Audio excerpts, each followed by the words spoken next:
Welcome everybody. Thanks for coming this evening. For everyone that's tuned in online, so welcome to this evening's Place Committee. We've got lots of interesting items before us. So I just hand over initially to Claire for some basic housekeeping. So thanks, Claire. Thanks, Chairman. Please note that this meeting of the Place Overview and Scrutiny Committee is being recorded by the Council for live broadcast and will be published on the Council website for a minimum of 6 months. The meeting may also be recorded or streamed for live or subsequent broadcast by members of the public, although ultimate discretion in this matter lies with the chairman for the meeting. For those in the room, please note that if the fire alarm sounds, please exit the building by way of the nearest available signed fire exit route and make your way to the assembly point in the front car park. And finally, please could everyone ensure that background noise is kept to a minimum and that mobile phones and other devices are turned off or switched to a silent setting for the duration of the meeting. For those in the room, this includes turning off microphones and turning the volume down completely on laptops. Thank you. Okay. Thanks very much, Claire. So we go to agenda item number 1. So presently we've got apologies from Councillor Millie Earle, who's being substituted by Councillor Marcus Andrews, I believe. Is that correct? It is, thank you. Yep. Councillor Andrews. We've also got Councillor Lawrence Williams joining us tonight, who's taken up the vacant position on the committee. So thanks for coming tonight, Councillor. Okay, so declarations of interest. Has any councillors got any interests they would like to declare? Okay, so Councillor Hadley, I think I had you first. Thank you. Just in terms of the last item on our agenda, I'm chair of the Poole Harbour Trails Group, which is involved walking and cycling, which includes Poole Quay. Please, Councillor Hadley. Councillor Britt. For transparency purposes, I'm on the board of BDC, Bournemouth Development Company. Thank you, Councillor Britt. Anyone else? Okay, so we move to agenda item number 4, which is public issues. We haven't received any petitions at this stage, but we have got some public questions from Mr. McKinsey. I believe we've got 4 questions and is here to deliver the questions in person. So good to see you again, Mr. McKinsey. So please fire away with your questions. Okay, I'll wait a second. So question 1, who am I asking this to, Chairman? Is it Councillor Broadhead? Yeah, we'll go through me, but Councillor Broadhead's next year. So I see what it is. Okay, so we've got 2 Ronnies then. Can you clarify whether the outline business case for Chapel Lane and the sums cited in the officer's report relate purely to the north side of that particular site? Councillor Broadhead? Yeah, thank you. And these hopefully short and sharp answers, because we've got the full answers for these. So yes, I can clarify the outline business case and any sums cited relate to the north part of Chapel Lane only. Okay. Mr. McKenzie, your second question? Second question. The officer's report states future places will receive £31,000 if the outline business case for Chapel Lane gets approved, and £42,000 if Constitution Hill goes through. Can we have the equivalent figures for the other 3 sites? I appreciate the actual reports have been deferred. Okay. Thanks, Mr. McKenzie. Councillor Broadhead? Yeah, thank you very much. And a number of these reports will be coming to potentially coming to the next cabinet meeting, and the figures for the remaining outline business cases for those sites, which will be considered later, will be made available when those reports are published. Thank you, Councillor Broadhead. Mr. McKenzie, the third question. Third question. If these schemes get approval, the council will also be obliged to commit £350,000 for a full business case for Constitution Hill, plus £753,000 for Chapel Lane. Again, can we have the equivalent figures for the other 3 sites, and are these sums likely to be met by further Public Works Loan Board borrowing? Thank you, Mr. McKenzie. Councillor Broadhead. Yes, I can confirm that they will be met by Public Works Loan Board borrowing, and upon consideration and approval of the outline business cases, the council will be able to include the Chapel Lane and Constitution Hill projects in the capital programme and to commit these funds to fully work up the schemes and complete the full business cases. The figures for the remaining outline business cases for the sites, again, as mentioned, will be considered later at the cabinet meeting and will be made available when those reports are published. Thank you, Chair. Thanks, Councillor Broadhead. Mr. McKenzie, your final question. Okay. Finally, do these figures include a profit element or a success fee, both of which were cited as possibilities in the Future Places business plan? And if so, can you confirm the relevant percentages?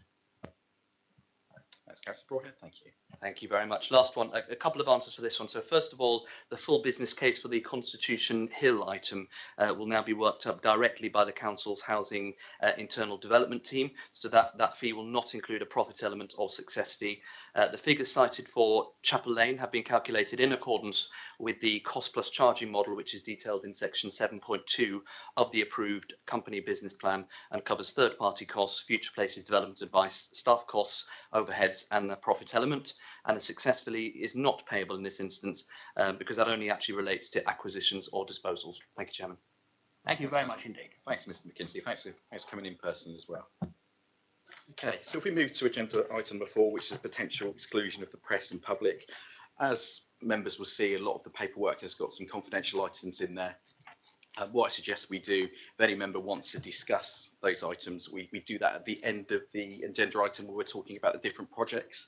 Otherwise, I think we'll be cutting in and out of the live stream. So if we could do that towards the end, any particular questions about funding? Sorry, Councillor Hadley. Sorry, can I just ask you to confirm, does that mean that we'll discuss all schemes above the line and then go into private session if necessary for any of the schemes? Is that what you're saying? I think what we're saying is, as I'm understanding it, we're going to discuss each scheme separately. So if there's any items related to that under the line, we'll do that at the end of that particular section. Does that make sense? Bartlett? Thank you, Chair. Just before we start, there's a lot of very detailed work here, and it's a combination of many, many months of very hard work from professional people, and some excellent work has gone into it, I have to say. However, what it does mean is that for those of us that have just had a few days to scrutinise about 565 pages of extremely detailed work and complex work is very, very difficult. It neither does justice to the people that have put the effort into producing the documents, nor does it do justice to the overview and scrutiny process which we carry out on behalf of the public. So I do think that we really ought to contain our debates to maybe one or two of these items, and rather than going to all of them, to give us a fair crack of the whip, Chair. So that's just a comment, but I hope you can take that on board. Thank you. Yeah, thanks, Councillor Bartlett. Yeah, I understand. I think what I do, if we can, the Vice Chair and I think we're concerned about that as well, because the amount of items that we've got to go through. So I'll try and keep the discussions as distinct as possible and move on from there. But it's a valid point. And regarding the amount of time to look at reports, and I think obviously the officers here and the leadership team that are here will take that on board, and hopefully we'll see things change as we go forwards. But again, it's important we've got these important projects before us now, so we can look at them. Okay, so thank you. Sorry, Councillor Brooke. Yeah, with regard to confidentiality, I was under the impression from comments I'd seen and from the fact that the papers weren't on the public site and accessible, that the whole meeting was actually confidential, not just otherwise. If we're going into confidential in and out at the end of each section, then there are discussions that the public would actually be able to be listening to online, and they're not being allowed to, because it was supposedly totally confidential. Yeah, thanks, Councillor Brooke. Councillor Broadhead, you indicate. Yeah, I was going to address this point as well, because I share those concerns, and we can always seek advice on this. But I mean, my understanding, and for anybody watching this, the reason that we have items in confidential session, or reason that certain papers are confidential, is to protect the commerciality and actually the taxpayers' interest in certain circumstances. And my understanding is that, particularly in this type of situation, is that predominantly relates to figures. So for instance, if you're talking about one of the particular sites and within there's estimated construction costs or values and things like that, clearly if that's in the public domain, when we then go out to procure that work and contract it, if we think we put figures in there that say we think it's going to be about $1 million to build, and then you go through a procurement process, guess what all of those figures come into and those bids. So it is mainly, I believe, about figures.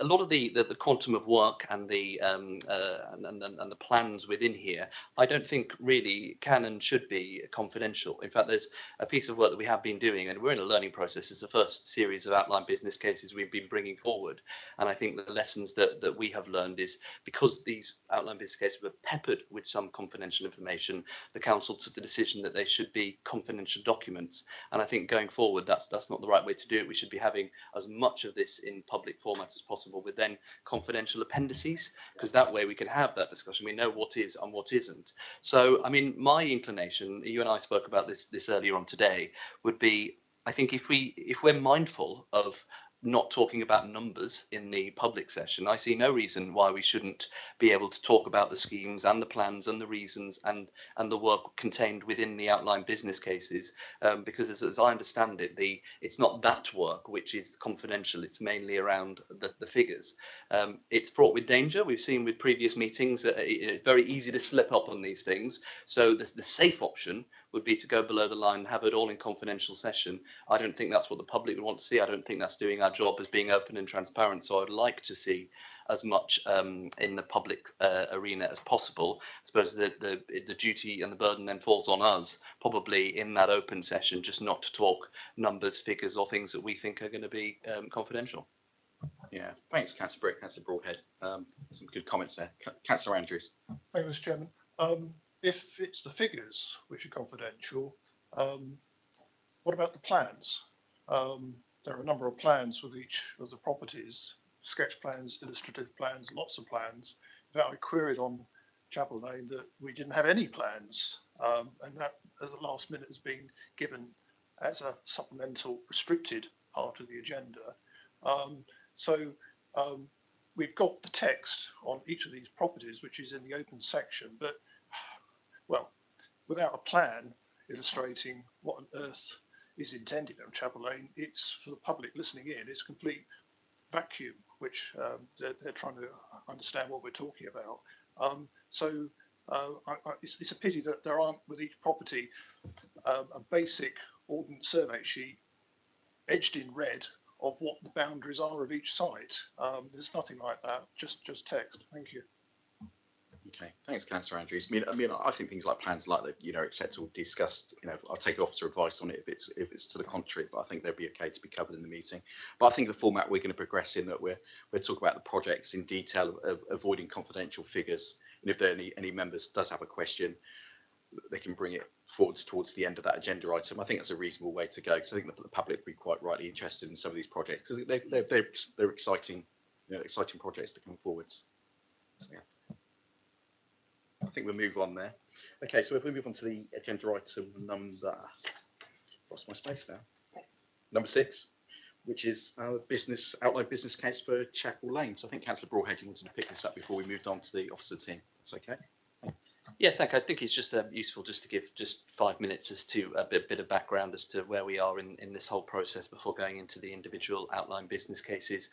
Colleagues will recall, I mean, these are as I mentioned, these are the first outline business cases we've brought forward for Future Places, which is now what a year and a bit in terms of its projects.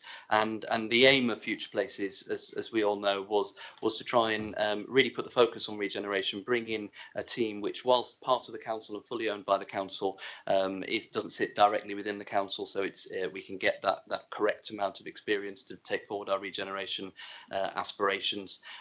And also, and I think this is pretty key with the model that we set up a commissioning model whereby the council decided which sites we wanted the Future Places team to work on. We gave strict criteria about what to do with those sites, and then the part of that commissioning model was a phased approach at coming back at checkpoints with the council. At the first stage, which is something we don't normally do in regeneration if we do it within in-house, is to come forward with what I kind of think of as phase 2, which is the outline business cases. That brings us down to one suggested course of action for a site. So each of these sites in particular, it's a high level work to say, on balance, Future Places professional X with the site, some high level figures around viability and direction of travel. That then enables the council to either give thumbs up or thumbs down and go, yep, that's pretty much what we're looking for. We then, at approval of that, we then move on to the full business case. That's when we get into the nitty gritty of all of the detailed work around the finances and making sure that those can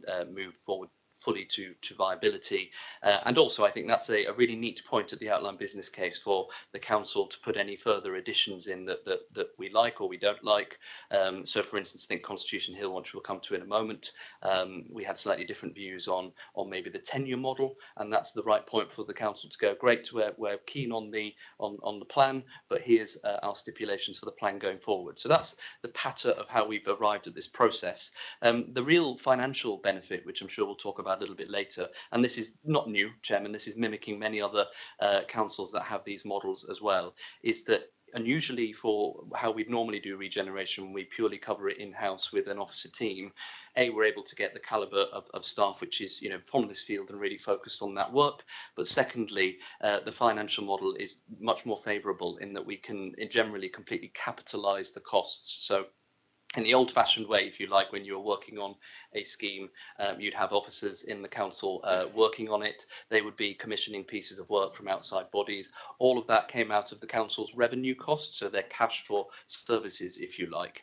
And it was only when we got to the final stage, that full business case stage, that we would then look to start capitalising the costs. So you'd sink a lot of the revenue costs into your regeneration aspirations before you're able to really get those costs back from the project.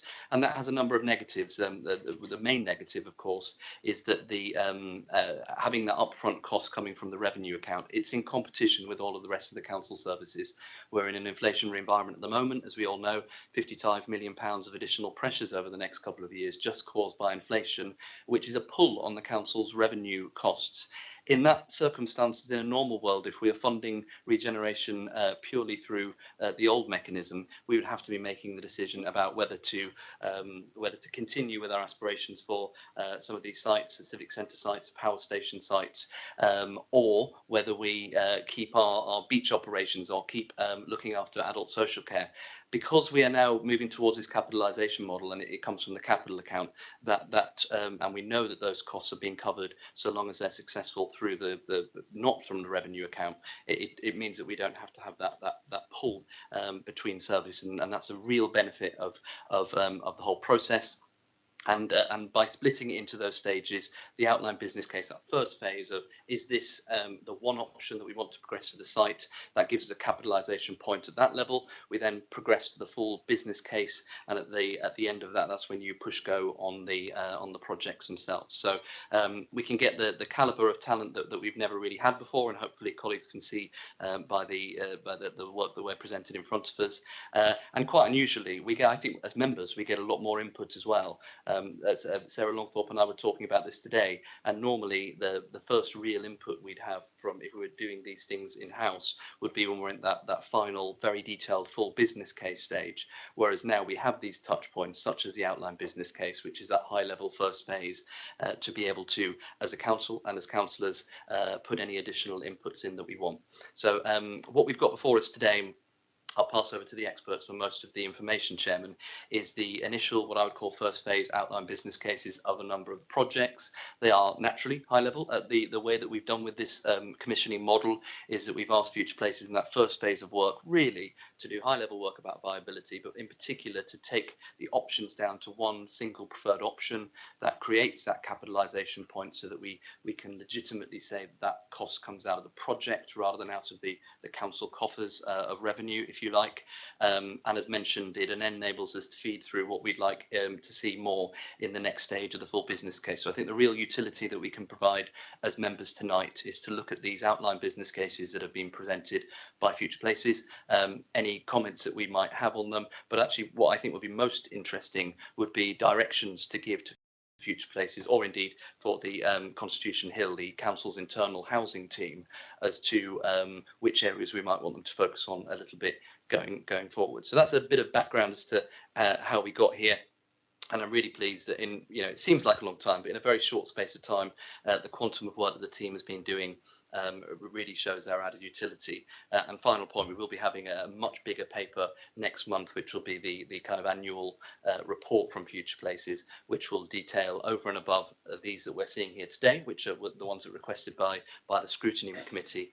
all of the extra work that they've been doing through charrettes, updates on the other projects that they're working on, etc., etc. So a bit of background, hope that's useful, Chairman. The first outline business case that we are considering is for the Chapel Lane development. That's for one part of the Chapel Lane car park in Poole. And again, this outline business case brings forward the suggested future places, suggested plans for that stage. Worth saying, this is at the moment, this one is going to cabinet in next week because of the total amounts between the outline business case costs and then collectively through to the full business case costs, which means that it's a cabinet decision. One of the others has been an officer decision record because it falls below that threshold, and I think the one on the Poole Quay, which we'll come to later, because that's already been funded, is more of an update on the progress of that. What I might suggest is, in terms of the detail, is whether it's worth inviting Future Places to give a bit of an overview of the outline business case for this development. Thank you, Chair. Thanks for the background there, Councillor Broadhead. So it's appreciated. So, over to Future Places. Sorry. We'll be brief because we really want to give members present and others the chance to actually ask questions rather than us present. But this was one of the sites that we were given to look at in the initial 14 projects. It's obviously a very sensitive site at the edge of the historic old town of Poole. It's a car park that is relatively well used. The one beside it's very well used. It's got the very successful brewhouse and kitchen sitting amongst it. And then you've got two access routes into the middle part of the High Street, which is an area of quite a lot of concern for the council in terms of the regeneration of Poole High Street. It's been the subject of a successful HAS bid from Historic England, and the council planning conservation team are working hard to bring up the occupation of the High Street. Now, one of the analyses that we put together was that it isn't just about actually dealing with the High Street that will regenerate High Streets. You need to deal with the backlands in a sensible way. It's a site that's been taken forward through the development process in the past. There was some local concern about the scale of the building.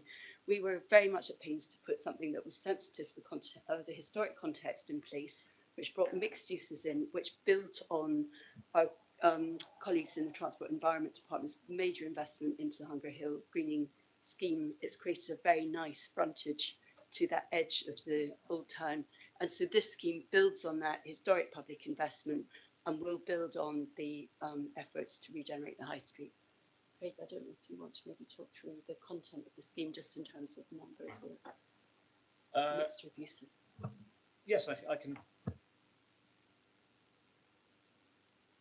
Apologies.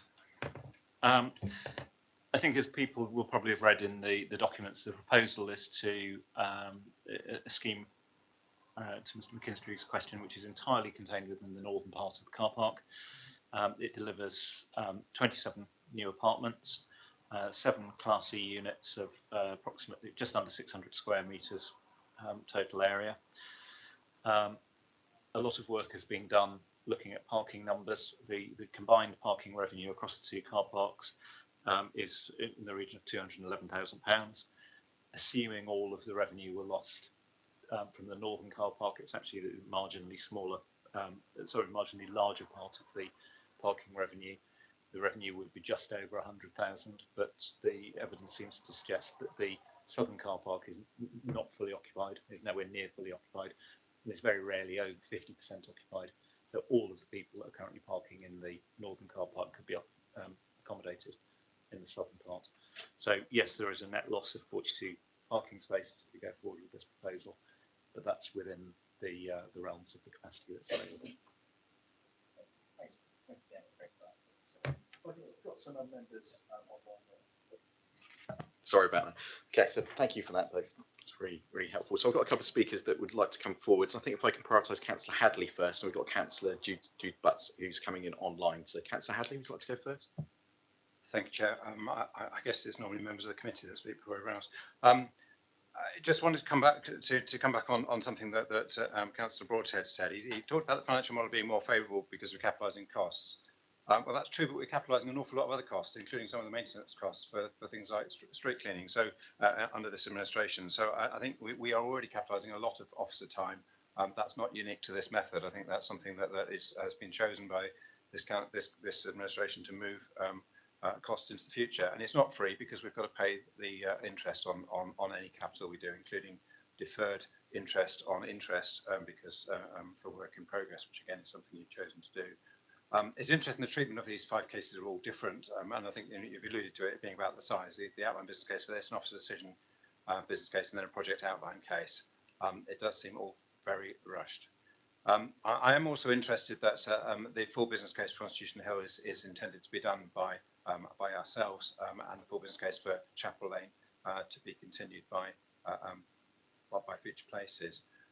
The parking location and use strategy, as I understand it, has not yet been finalised. Reference was made to it just a minute ago, but certainly the papers suggest that's not yet fully done. And I go past that car park very regularly, and I can assure you it is a lot more than half full, the southern half of it, when I go past it, which, as I say, is almost daily. But the loss of half parking also includes the loss of half of the disabled parking and all of the motorcycle parking. I know those things can be relocated. We can think about how we do those things, but it is significant, and it's favoured because it's close to the middle of the town. It's also that's the difficult area of the town, as I'm sure you're aware, in between the Dolphin Centre and the lower town. So we need to make sure that we are supporting that. So that's a bit of a worry. We did have, as a ward council for that area, we did have a number of a meeting with Future Places, and we made some comments. And one of those was around there's a garage who's created an access through the car park. That was raised in an early stage, and that again doesn't seem to have been cleared according to the papers. We also raised that it was key in terms of thinking about how the southern commercial block would be used to set it back further, so that the southern aspect has a sunny terrace in the way that the brewhouse does, so that it could be used for outdoor dining or coffee or whatever that outlet seems to be. And I think it's common to a number of areas. I don't really feel we've been listened to on these things because nothing seems to change. And the final element I wanted to raise is around the full business case costs. And again, I'm not going to go below the line, but there is a significant premium on the overall project in this case for the full business case costs, and the costs attributable to as one line to Future Places dwarf all the other professional fees and charges without going into any detail, which is actually common across all of these schemes. And I think it's really unfortunate. We need to know why they are so steep, and why in this case I think it pushes it beyond being viable. Thank you. Thank you, Councillor Hadley. Councillor Broadhead, yeah, I've just come back on some of that. I might bring in Sarah Longthorpe on a few of these points as well. As to the first point about the detail, this is exactly the kind of feedback we need at this stage. As I kind of tried to allude to in the prelude, the purpose of the outline business case phase 1 is to come up with basically a single option for that site. A lot of that focuses on tenure as well as kind of high level viability, as long as it was massing and things like that. So I think the purpose of this touch point is exactly to get feedback, particularly from ward councillors and members, as to exactly what we as councillors would like to see either Future Place or whoever is taking it forward to the FBC level to incorporate. So that's precisely the feedback. So I'd push back slightly against the fact that haven't been listened to, because I think we need to remember that of where we are in this process and at this OBC stage. So I know even in the documents there are high level CGIs and things like that. That is very, very high level at this stage, and we've got plenty of time in order to unlock those and to nuance those as we go forward to the FBC stage. On the second point about costs, and I'll bring Sarah in at this point if I may, because I think it is an important point to raise, as to how the level of costs that are associated with the professional advice for all of these OBCs and FBCs combined relate to how we would do it normally, how we're performing with BDC, to make sure that we are benchmarking that correctly. We were pretty clear in the outline business case, so the business plan for Future Places, what the council were expecting, and the assumption was within that it would be more favourably financially than either doing it in-house or just contracting it outwards. that's quite aside from the other arguments that I made earlier about the utility of doing this model, about the capitalisation points, as well as the having that council controlled expertise. But Sarah, I wonder if you could give us a little bit of your professional opinion on that level of costing and where you think it sits. Thanks, Sarah. Yes, thank you, Chair. Thank you, Councillor Broadhead. Yes, from the sort of regeneration clients commissioning team process, obviously, you know, we're looking and checking compliance against the approved business plan and the mechanisms within that business plan. And obviously looking around at comparables, you know, to demonstrate value for money in the provision of this development management services advice as well. So, you know, we are constantly looking at other projects that the council's been involved in, particularly the joint venture partners. An example of that is the Bournemouth Development Company. And then looking at those costs compared to gross development values of the scheme to see if that's comparable and if that's relative. A few BDC schemes, for example, that have come through the system recently around sort of similar sizes and sort of context. St Stephen's Road, for example, a PRS scheme of 46 units. Durley Road car park, which has been developed out into sort of 44 residential sales, have gross development values and the development management fees associated with that equate to about 12% of the overall gross development cost, there or thereabouts. And that's roughly about the same for Berry Court, which was a larger scheme as well, and for proposals that have yet to come through the system, but we've been given early development appraisals of Reed and Glen as well. When you compare this, for example, for Chapel Lane that's come through, this sort of the gross development values, see, I sort of won't disclose on Chapel Lane, but that's coming in at about 10% in comparison. So that's for the provision of development management services and advice, sort of pre-construction activity. Constitution Hill, again, slightly different because that's going to be picked up and worked through by housing, but had future places being the council's recommended route to develop out the scheme, then that would have been about 6 to 7%. So, you know, reasonably comparable to what the council has procured elsewhere and has spent on third-party development advice. So I hope that provides a bit more context there. Okay. Thanks, Sarah. Councillor Hadley. Yeah, you gave percentages, which I was trying not to do, but the percentage, as I understand, for Constitution Hill, using our internal team, is 2%. So it's a very different levels of spending, and well, that's the figures that are in the piece. Chairman, I think the difference is we can't compare apples and pears. We've got to take the full cost of all of the pre-development advice, and even if we did these things with our own officer team, it's the cost of that. We still have to procure all of the advice all the way up to full business case level. And again, we've been looking and trying to compare if we had done these things in-house as well. And again, the quantum of that full cost compared to the gross development value is either comparable or better, and as I mentioned right at the very beginning, had we done any of these in-house, we would have had to bear the full revenue cost of all of that until we got to the stage of full business case, which meant that the cost would have to come out of council taxpayers' money rather than the projects themselves. Thank you, Chair. Thanks, Councillor Broadhead. So I think we've got Councillor Butts, who's been waiting patiently online. So if I can bring you in, Councillor Butt. Thank you, Mr. Chairman. Thank you for your attender in my capacity as engagement lead, which is how I'm speaking today. I was listening. I did want to come in actually earlier, bless you, but it was with regard to how the actual committee meeting is placed today and about the agenda and which parts are able to be discussed in public and which parts aren't. We heard from Councillor Broadhead, who endeavoured to explain why that was the case.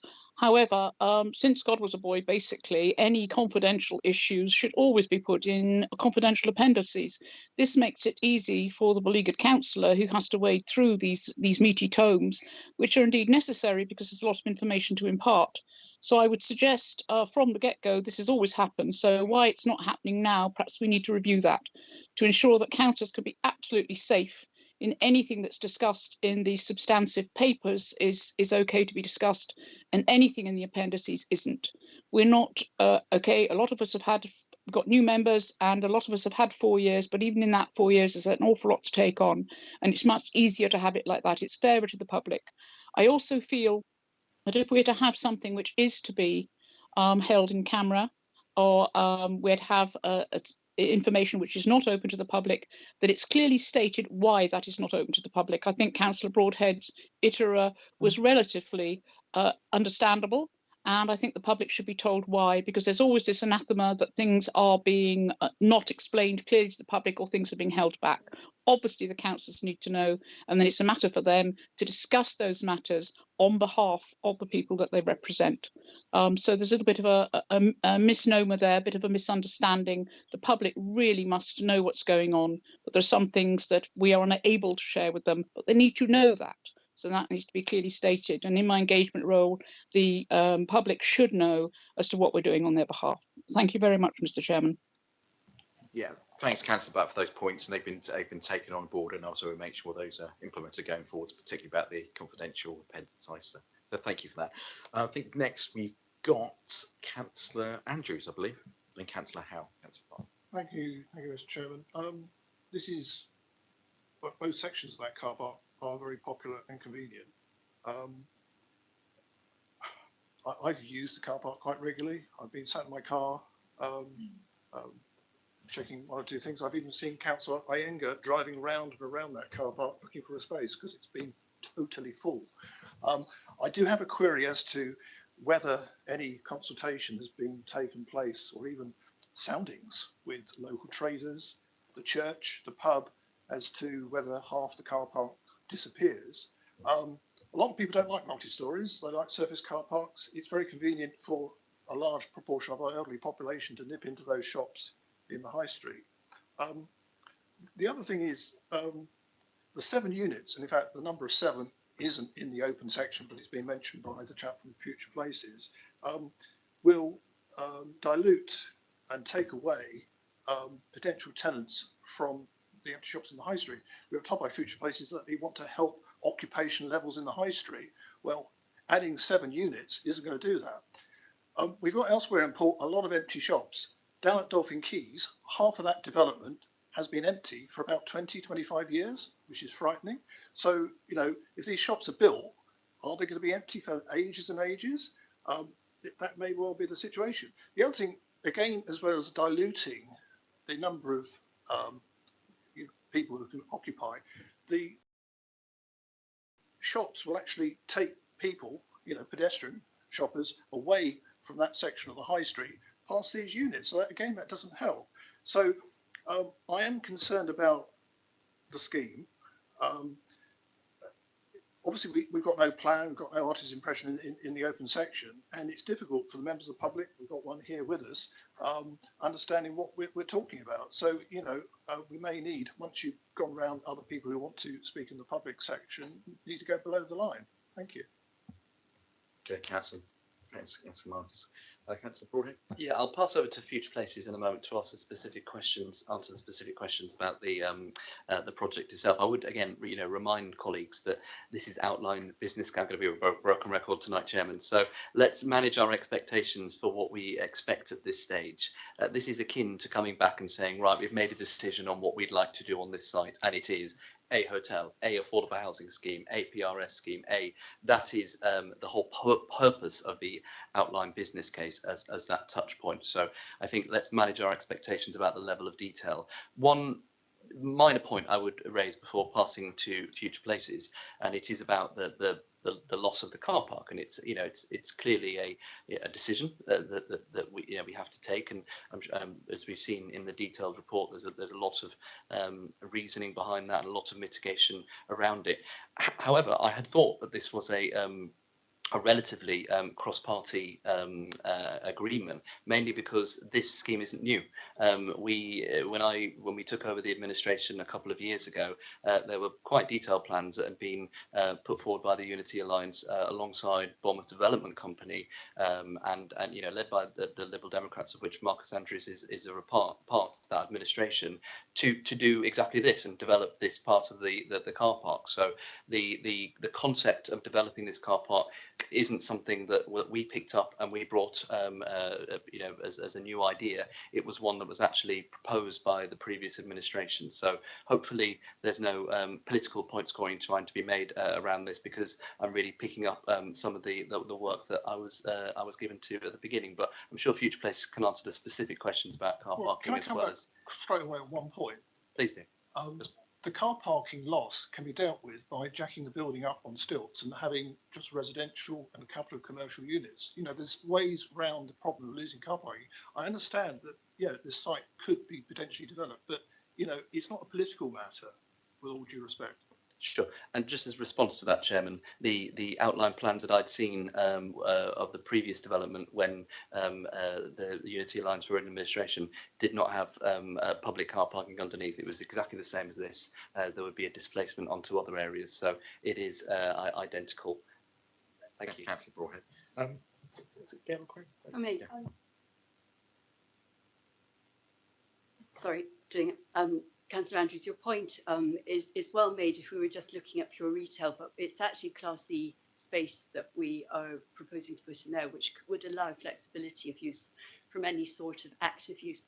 The critical point in placemaking terms, which is actually central to Future Place's remit for the council, is part of the expertise that we're bringing to the council outside what might otherwise be sort of taken forward as a council officer-led scheme is an expertise in placemaking. And what we would like to bring to this area is active frontages that are well occupied and safe at all times of day and night for all sorts of people. So there is a very severe women's safety issue in that particular part of town because it is underoccupied. It's a very popular car park.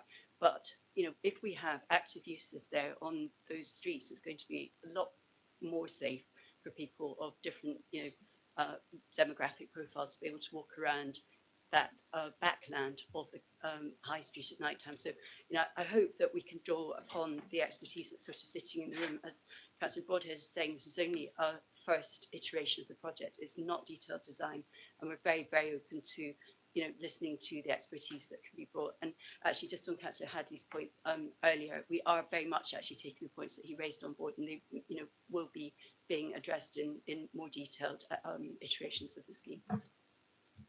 Thanks, Gail. So we've got a few speakers here. Just to confirm the order, I've got Councillor Howe, then I've got Councillor Bartlett and Councillor Ada. Then we'll move on to the next agenda point. Otherwise, we get caught behind time. So, Councillor Howe, I can bring you in now. If that's okay. Yes, thank you. Yeah, correct. This was brought forward under my watch when I was responsible for regeneration in the Unity Alliance, and the committee that we formed, advisory committee, all party advisory committee, were briefed on it and considered it as well.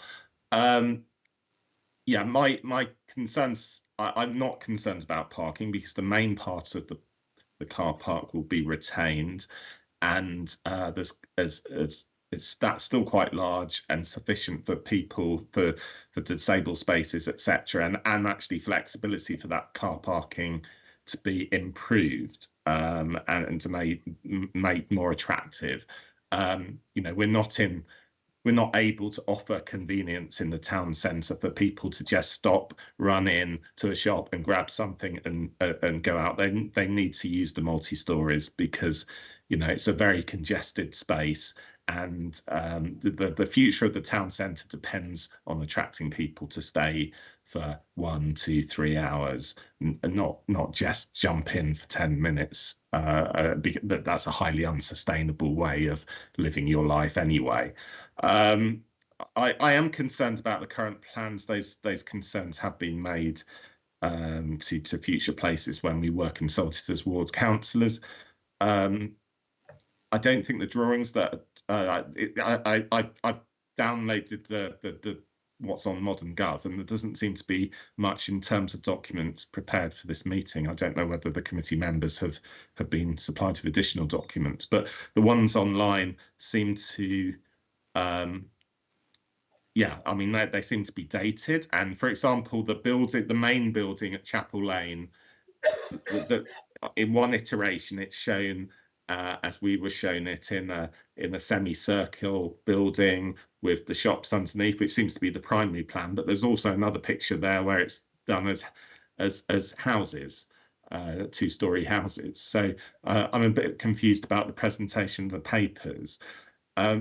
What I'd like to see going forward, and that's in terms of the use, the commercial use, I do think that we do need more small units in the town centre for small businesses. There's not many of those units, and therefore that could be useful, but we can't expect as the council to make money out of those units, I think, because it's something that we may have to offer as a lost leader to some extent. Finally, just in terms of process, I think as ward councillors, we need to understand where we can contribute to this process.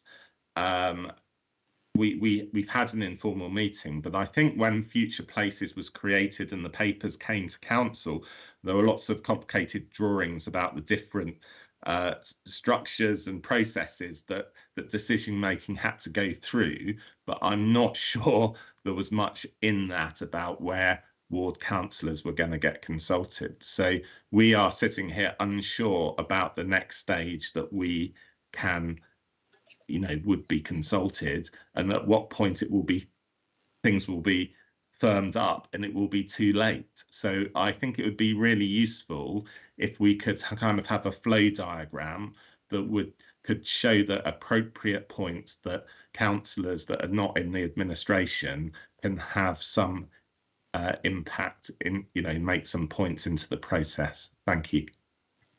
Thanks, Councillor Halley. Councillor Broadhead, you wanted to speak to just very briefly, and well. Thank you to Councillor Howell for his contribution. I agree with many of the points on there, and let's remember, as Councillor Howell kind of pointed out, what we're trying to do with these sites is this is about regeneration. There's a reason that we've got different parts of the council doing different programmes, and our CNAS programme is very much focused on our really quite ambitious housing programme. But some of these areas are pretty critical to the future of our high streets. This is one of them, which is why I think we share that aspiration.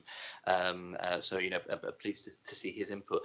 And again, I might just get Future Places to nod at me if I'm correct. We keep talking about shops as the kind of initial plan underneath, but my understanding was that we were thinking about Class E, and as colleagues may or may not know, Class E is shops, offices, cafes, restaurants, GPs, light industrial, creches, gyms. There's a whole host of different things that now are possible within that Class E. So it is not just shops that we're talking about here. In fact, it probably wouldn't likely not be shops.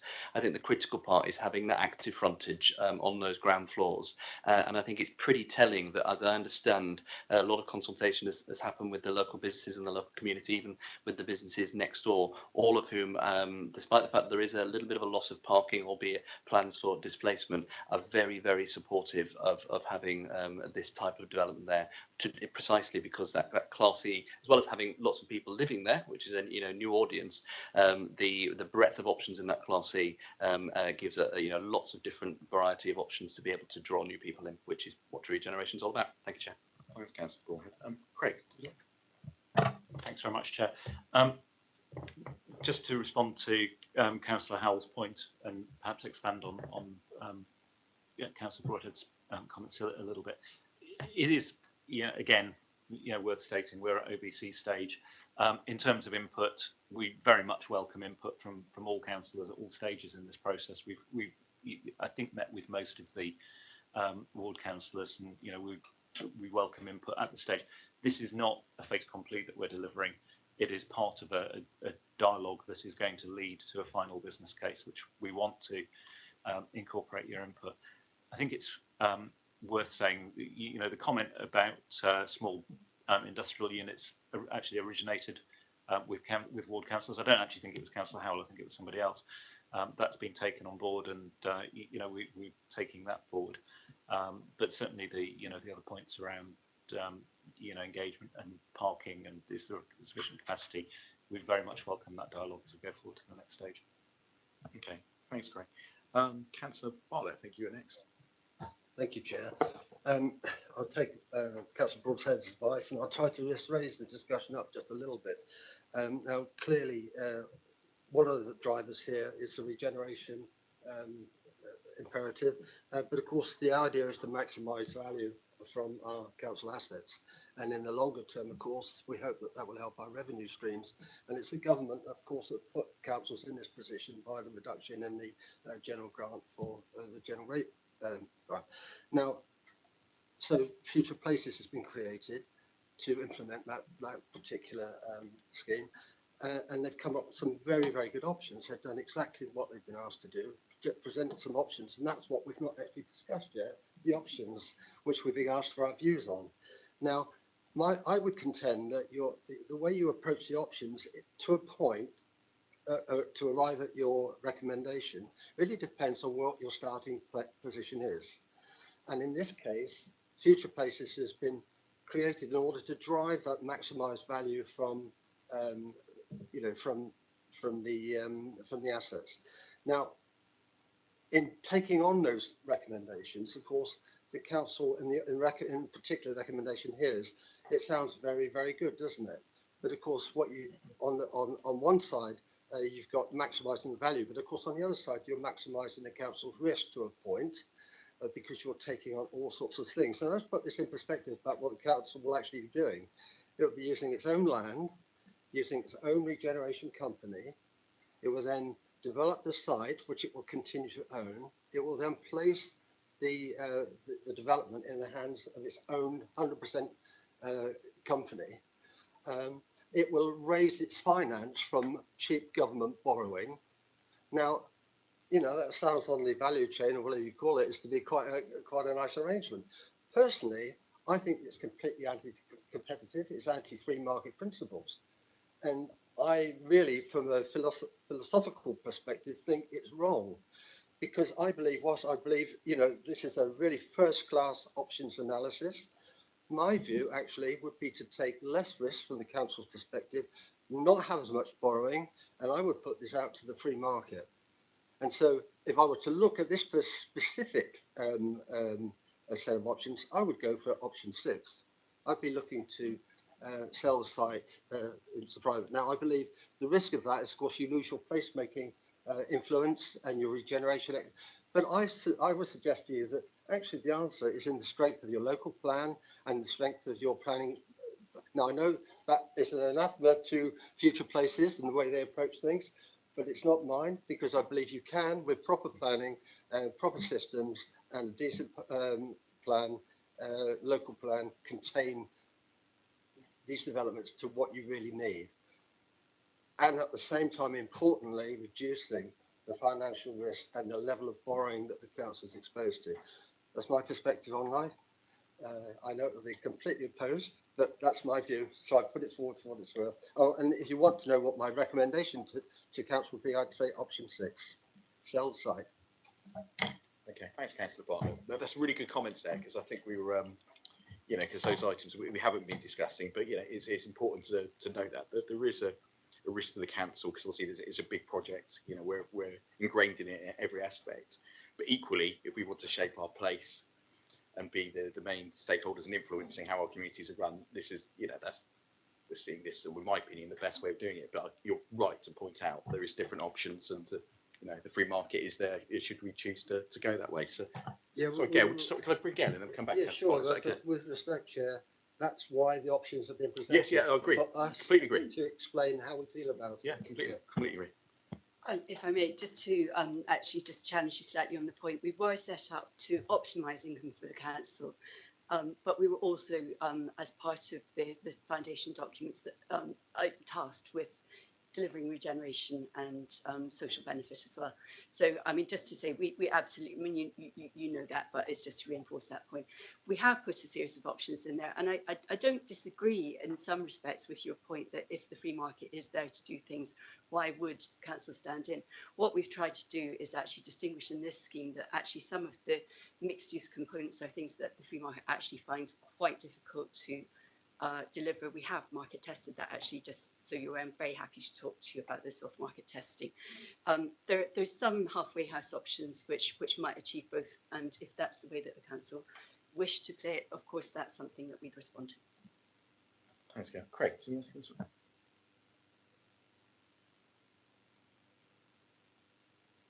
sorry, if I can just comment briefly, and apologies, I don't want to stray too far into the stuff that we need to discuss in confidential session. But the issue with all of these sites is that they are hard. You know, these are schemes that, in the kind of forms that we're talking about, are very unlikely to come forward in the private sector. You know, there's probably a different scheme that would have a different quality outcome. Maybe that's what the council wants. It's certainly a discussion we'd love to have. But with the kind of scale and the kind of massing that we understand is acceptable to the community, you don't reach viability. You know, this is not a scheme that's got the kind of viability that a commercial developer would bite your hand off to purchase. At risk of stealing the punchline for other discussions, there are other schemes where our recommendation is exactly as you suggested, that it should be sold to the market, and we think the market will deliver a credible outcome. In this case, it's a question, and it's, you know, it's not one for us to answer. You're quite right. It's Thanks, Craig. Waiting patiently is Councillor Eisner. So, sorry, mate. Oh, thank you.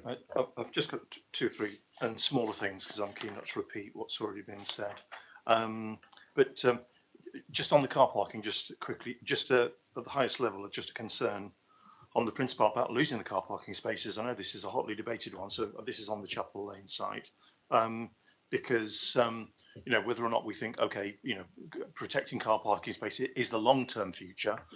It is the future for a considerable time ahead, and I would disagree with the view given before that sort of, in a sense, we should, you know, be sort of taking that out, and that people should be coming here and staying for longer. Actually, I'm more inclined to believe, and I'm in that place pretty well every day. I was there today, by the way, as well. Is that they're extremely well-used car parks. Just like any other high street car park, of course, they're much quieter after 5 p.m, 6 p.m, because they're town centre car parks. But during the day, they're both heavily used.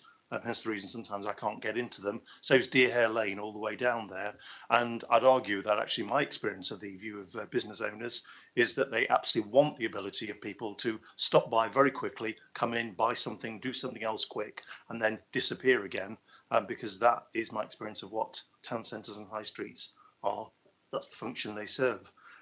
So definite concern about the car parking. The one about, I do like the idea of that it's sort of, it's bandy, it's type E type accommodation, which is a mix of things. This site is in quite a challenging part of the high street, I think, as we know. We've talked about that sort of middle section from Level Crossing down to New Orchard, and it's you know, it's welcome in general that something is being looked at here, which is how can we do something where, of course, the privately owned parts of the high street, obviously we're more restricted in what we can do. But I'll keep myself to those 2 points. I think in general there is something here about the sooner we can open this up to sort of, you know, more public questioning on this, I think the better. This is a very, very, you know, sort of well used, very, very sort of, this will be deep in people's consciousness, a site like this. And the sooner we can get there, the better. Thank you. Thanks, Brian. Is it relevant to what? Thanks, Brian. Yeah, if it's relevant to that, then we'll move on. Thanks, Councillor Bartlett. Yeah, just very quickly. I didn't go into any detail about the scheme, but there were some risks that came out when I looked at it, and the planning risk is considerable given the public view on car parking. Now, I would hate us to get to a situation we've been on other developments where we got right to the end, and all of a sudden it's been thrown out at planning because, and then we've had a ridiculous situation of the council actually appealing against the decision of its own planning board. And I believe that none of these schemes should go forward unless they've actually got an outline planning permission at the very beginning and not at the end. That's interesting. Gail, Craig, would you like to comment on that at all? Or? It's an interesting point. Obviously, going to a full planning permission is an extremely costly business, and I think that's, you know, been addressed in some of Councillor Broadhead's comments. That's brilliant. Just a minor aside on this point, because Councillor Bartlett's absolutely right. I slightly disagree. I think sometimes when the council is pursuing something and they're arguing with their own planning board, that's showing that the process is not working. I think members of the public would be slightly more suspect if the planning board agreed with everything that the council was trying to do. So I think it shows that Chinese wall is absolutely working. But you're absolutely right. We've got a really timings are very good for us at the moment, because clearly we're working towards our new local plan, and that gives us the opportunity to make sure that not just items that we're coming potentially forward with, but others that are being prospected by the private industry, we can look at and try and feed into the planning process, because it's a bit of a chicken and egg situation. If you're not careful, you're very reactive, and we want to try and be proactive with these things. And where we are seeing ideas coming forward for areas that haven't been considered for development before, either within the council or without the council, I think it's our job to look at that as we're constructing new planning policy. So I think conversations like this, new ideas coming forward that we haven't thought of before, are actually pretty critical to actually deciding what our future planning policy is. But Steve's right, at the same time, we've got to try and make sure that there is some relative coordination of all of that. Thanks, Councillor Parr. Councillor Hadley, have you next, and Councillor Brooke. Councillor Brooke. Thank you. Yes, I guess I wanted to come back to and is around the options, and I disagree with Councillor Bartlett, because I can cite examples of Marsh's End, which we sold on the basis of the office blocks, and it turned out to be a garage and a drive-through coffee shop, and the shops at the bottom of Carter's Quay, which were turned into flats before they even tried to market them as shops, and as Councillor as Marcus said, the bottom of Dolphin Quays, and also the supermarket at Odell Lights that halfway through planning got turned into flats again. So I think there is real evidence in Poole of it not happening if it's left to the private sector, and particularly that placemaking piece of ensuring it's active, and also mixed use, because we want people to be living and working in well, not necessarily in the same place, but that opportunity. We've lost a lot of capacity, a lot of offices and things in the centre of the town.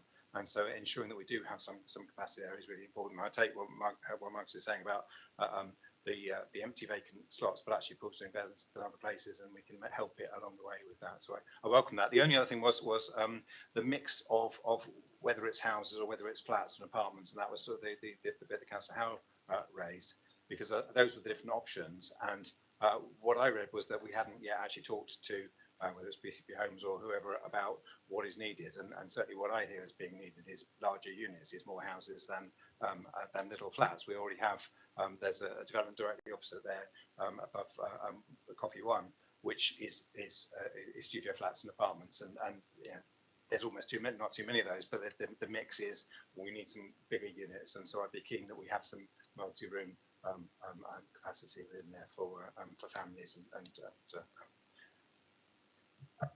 Yes, Councillor Hadley. Craig, do you want to go in there?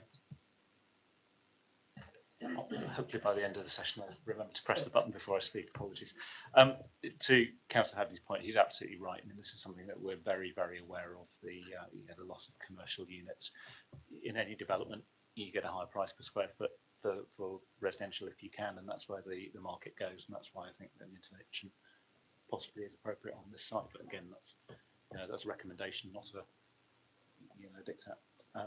And secondly, just to respond to Councillor Enger's point, there has been some engagement on this. We certainly haven't finished the programme. We spoke to some of the local businesses.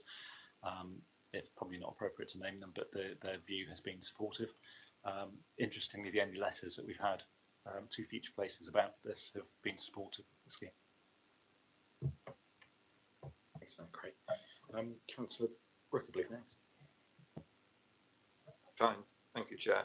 I think just very, very quickly a reference to BDC and the scheme there. Yes, there was a scheme drawn up, but it wasn't brought forward because of the legal issues of BDC moving out of Bournemouth into Poole.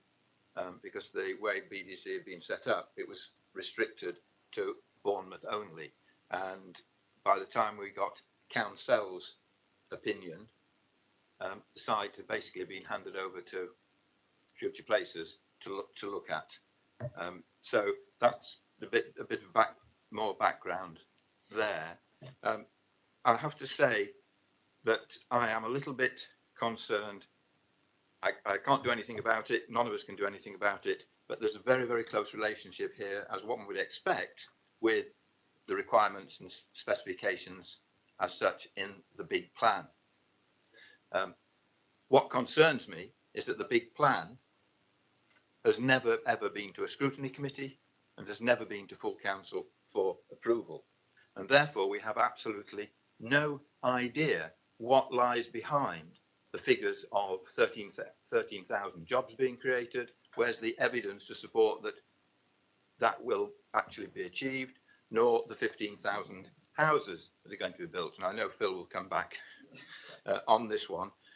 The other point is that all the housing figures that are in here are based upon the government's standard formula, the 2000 whatever. And as far as we're aware, and with the development of the new local plan, local councils are able now to use their own assessments of housing, and what we're looking at is approximately 1,600 homes per year requirement across PDC, not the 2,400 that's quoted. So those are sort of some observations. The other observation is that if you actually look at the rate of build we've had over the last few years, we have never ever even met 1,600. And I'm just a little bit concerned. Yes, 27 homes that are being proposed goes towards that, but it's a very insignificant number overall. And perhaps one ought to be looking at some alternative schemes. And the reason I say that is because that car park is exceptionally well used now. Certainly a while back it wasn't. We've had COVID and it's taken a lot of time for recovery. And I understand that the car parking review is using figures from October as hard figures, and all the other figures that are coming forward are guesstimates, and that was reported at another meeting that I had been to. So we have a question as to exactly how reliable and how accurate the car parking figures are going to be in this report and study that is being done. That being said, of the schemes that are in here, if anyone is to go ahead, then I would support the one that is being recommended by Future Places because of the social impacts that are associated with it. What worries me is that it's one of the most capital return car parks we've actually got, and it shows how people actually like the open air car parks in preference to multi-storey car parks. And really, it's time that we were looking again at the bus station site and the Dolphin Centre multi-storey car park and that whole area for redevelopment rather than a tiny little site right in the centre. So I would prefer you as an organisation and the council to be looking much more at that, as we started to look at in Poole, but it never got really very far.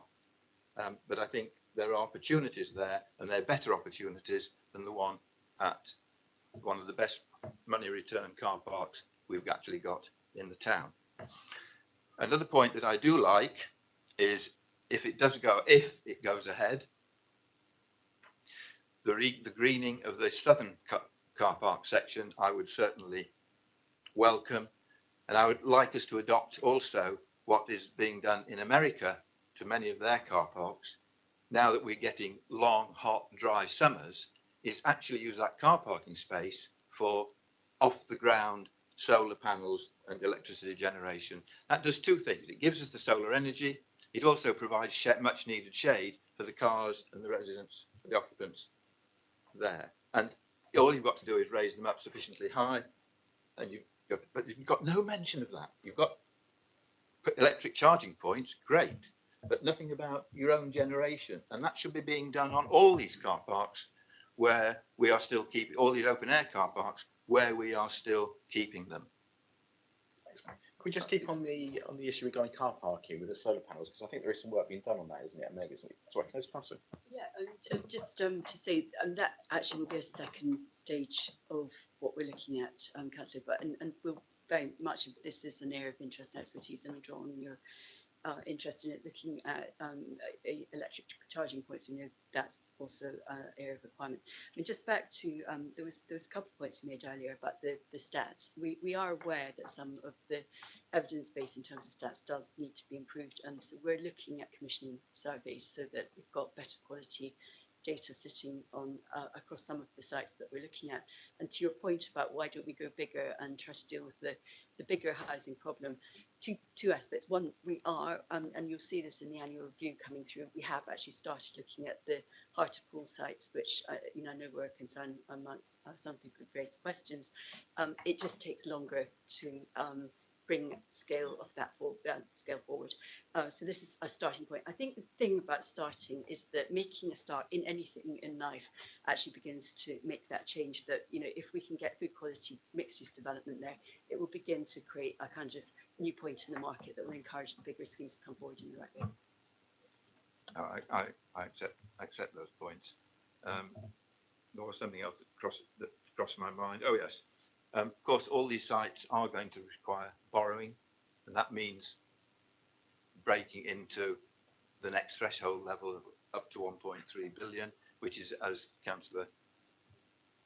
Steve has said, Councillor Bartlett said, does increase the risk as far as this council is concerned. And I'm sure Councillor Broadhead will want to come back to me on that particular point, but it does give me concern. And I do have a question in a way which is related to that, but it might be better to deal with that under the confidential item, although it's not really confidential. Well, it's a general question rather than specific to this particular site that we're talking about now. So if I could leave that till the end, that would be great. Thanks, Casper. It's some interesting comments. So thank you, questions. Councillor Broadhead, I know you want Yeah, just very briefly, and look, there is a choice, and Councillor Bartlett touched upon this earlier on regarding, you know, the quandary that we have in local government, increasing amounts of cost, the increasing cost of social care, of looking after our most vulnerable children, the increasing cost of absolutely bloody everything, it seems, at the moment, and very, very few sources of income, namely mainly council tax, and, you know, that does put a burden onto local authorities to try and find new ways of generating income. It is, however, very much the government's push as well. The reason that the government has the borrowing ability, and the reason that they particularly target it towards housing, is, first of all, you know, there is a potential win-win there if we can get forward and provide the housing, and also, you know, many of the, well, all of these, certainly the ones that we're looking at, have that long-term income generation precisely to help the long-term sustainability of local authorities as well. So it's pretty much the drive of government, and almost every single amount of the borrowing headroom that we are looking at is all around housing. A, because we need to do it, B, because we need to turn the dial and try and focus on that placemaking as possible in the way that sometimes the private sector can't do.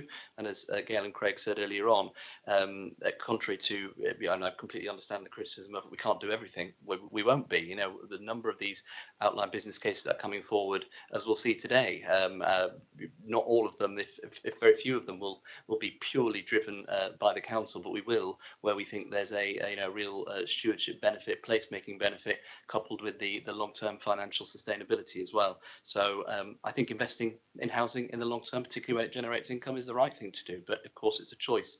Just on the mention of the big plan, and see where Councillor Brooks is coming from, but to give him some cast iron assurance, the big plan is an overarching strategy of the direction that we see the area. And actually, I would argue that the main one that's relevant to this is our commitment about regeneration and the rejuvenation of Poole. That's why we have put a lot of commitment into some of these sites which have been forlorn and empty, particularly the more brownfield sites, for some time, which we'll hear about in due course. And I think, I would hope that that level of focus, energy and dedication is to be applauded. What I can assure him isn't happening, however, is any diktat of telling our kind of trusted advisors, if you like, about what they should do, what they should be doing, based on our opinion. It would be the worst thing in the world to create a team of experts in this field to come forward and give us the best advice and a single option of where they think, on balance, we should do the individual sites, and then tell them that we know better and that we think you should do this instead. The extent of our input into these sites to future places through the commissioning model, as I referenced earlier on, has been to say these are the sites. Really, we haven't really given much more direction than that, except obviously the guiding principles of the creation of future places, which is about placemaking, not about income generation. Actually, the guiding principle of future places is regeneration, placemaking, stewardship first, and then housing and income generation as a kind of add-ons, if you like. It's different from some models. The Be First model in Barking and Dagenham is unashamedly focused on pure numbers of housing. Their business plan, business model, very, very similar to ours. Everything down to the financial modelling is almost identical. Regeneration isn't a necessity for them. It's all about housing delivery. That's not what we've got here.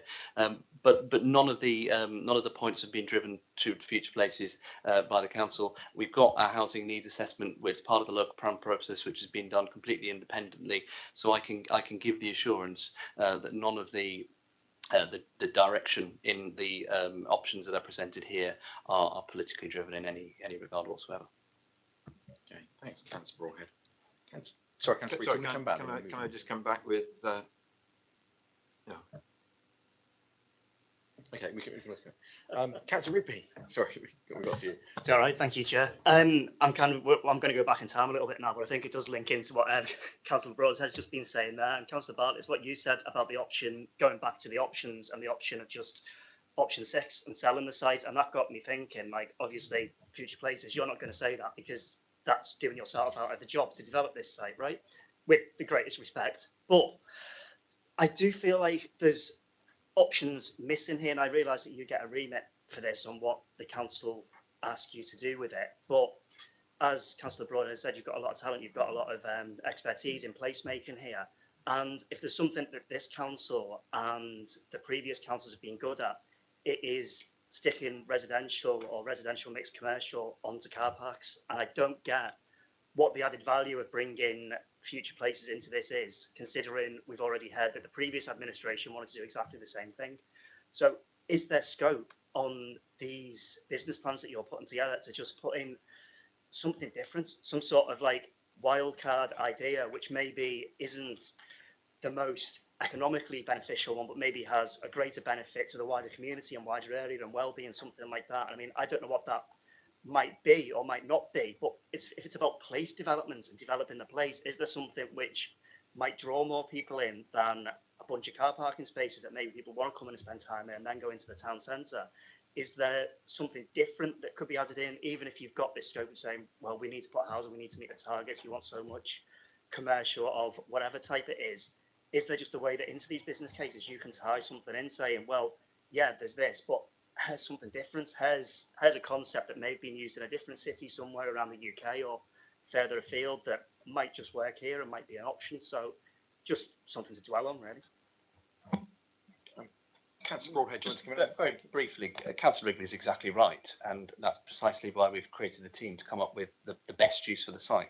Sometimes that best use is a bit boring and dull, but actually, not boring and dull, sorry guys, but it is something that isn't going to necessarily change the world. But I would say watch this space, and in only the 5 ones that we're talking about today, we've got one which is a mixed use scheme, kind of regeneration, Class E on the ground floor, there will be local homes for local people because these are PRS units in the centre of Poole. We've then got 2 civic centre sites, whereas before Future Places came along, nobody had been thinking about the viability of them being really nice, really quality hotels, which had the added value, as we'll hear in a little while, of a value uplift on the surrounding neighbourhood and the place as well, which in turn makes site values and the place better overall. So that's really quite different. And then we've got Constitution Hill as well, where it might well have been the easiest solution to flog it off, knock it down, and put some high-rise new resi there. But actually, we're looking at bringing affordable 10-year schemes forward,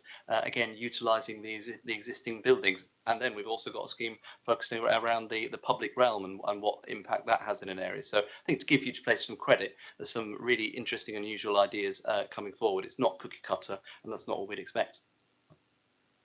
Okay, Craig. I think Phil actually made almost all the points I was going to make. Of the batch of projects we're bringing forward, this is the only one that's a car park. And we have some very exciting other things coming forward. It's not just about putting houses on car parks. We've got some waterfront, we've got some marine-based stuff, we've got leisure facilities, we're looking at sports facilities. There's a lot of other things coming forward that address, hopefully, exactly the points you're raising. Thanks, Zachary. Councillor Rigby, is that okay before we move on to the next one? Okay, thank you. Councillor Butts online. We're not sure if that's a legacy hand, Judy, or whether you wanted to come back in. No, definitely not a Legaman. We heard from Craig with regard from Future Places. I'm sorry, sir, I don't know your second name, so forgive my familiarity. But we heard from Craig that he had spoken to a few businesses, or spoken to a few businesses who were positive, I think was what Craig said. So is this that he'd spoken to all the businesses who were relevant to this site? So obviously of great importance to public and the businesses with relevance to this site, or that he's spoken to all of them and only a few were positive, because Councillor Broadhead assured us that all businesses were positive. So I'm a little confused on that. I also feel that with regard to engagement, I think a lot of residents would love to be tuning into this meeting. They'd want to be far more involved, as it's something that's happening very much on their doorstep. And it doesn't feel, I'm not getting the feeling that the surroundings of businesses and locals has been reflected in this importance. And just wondering whether Future Places have really understood actually the remit here with regard to that great personal importance to those locals, especially our businesses, who hopefully are going to be served by the decision we make with regard to this car park, because this is about our business community to keep our town vibrant. Thank you. Thanks, Councillor. Craig, back to you. Yeah, to answer your question, we haven't yet spoken to all the local businesses. As I think you members may well be aware, it's Future Places practice to work things up to a stage where there's something that we can take out and talk to people. Assuming this a proposal is approved, the next stage would be to use our public engagement mechanisms to take this to the local population and all local businesses. Certainly organisations like the BID are aware and have been are broadly supportive, I think it's fair to say. I absolutely do take your point on board that local people's views are not just important, they are paramount. And that's what we will be doing at the next stage as we work this up. Thanks, thank you very much, eventually, Mr. Chairman. I'm pleased to hear that that is laudable, but I really think that that message needs to be got across to the public, because if you have a raison d'etre as to how you act, they need to understand that so that they don't feel left out of this, because that's the feeling that's coming across from our businesses who I speak with on a regular basis in the town. Thank you. Yeah. If I may, Councillor, just to say that we have extensively engaged with the BID and with the Porkies Forum. And as Craig has said, that we will go through a formal consultation process as well as engagement processes which are underway. We're meeting on a regular basis with the Porkies Forum. So the very many meetings that we go to are extremely well attended. So I think it's not entirely correct that people aren't aware of what's going on here. Yes, it isn't a criticism. This is not a criticism. This is just feedback, which I'm bringing to you in the hope to be useful. Nothing I say is criticism. It is merely there. I have a role. I'm carrying out that role and I'm bringing it back to you. What you do with that information is entirely a matter for you, but I still feel it's my responsibility to engage with you and advise you of it. Thank you. Thanks, Councillor. Thanks, Mohan, I think you indicated that we got Steve. Okay. Thanks. So, Councillor Bartlett, another thing. As a sense, Chair, that we're getting towards the end of the discussion on this particular line. And of course, what we're being asked to do is comment on recommendations to Cabinet as well as part of this paper.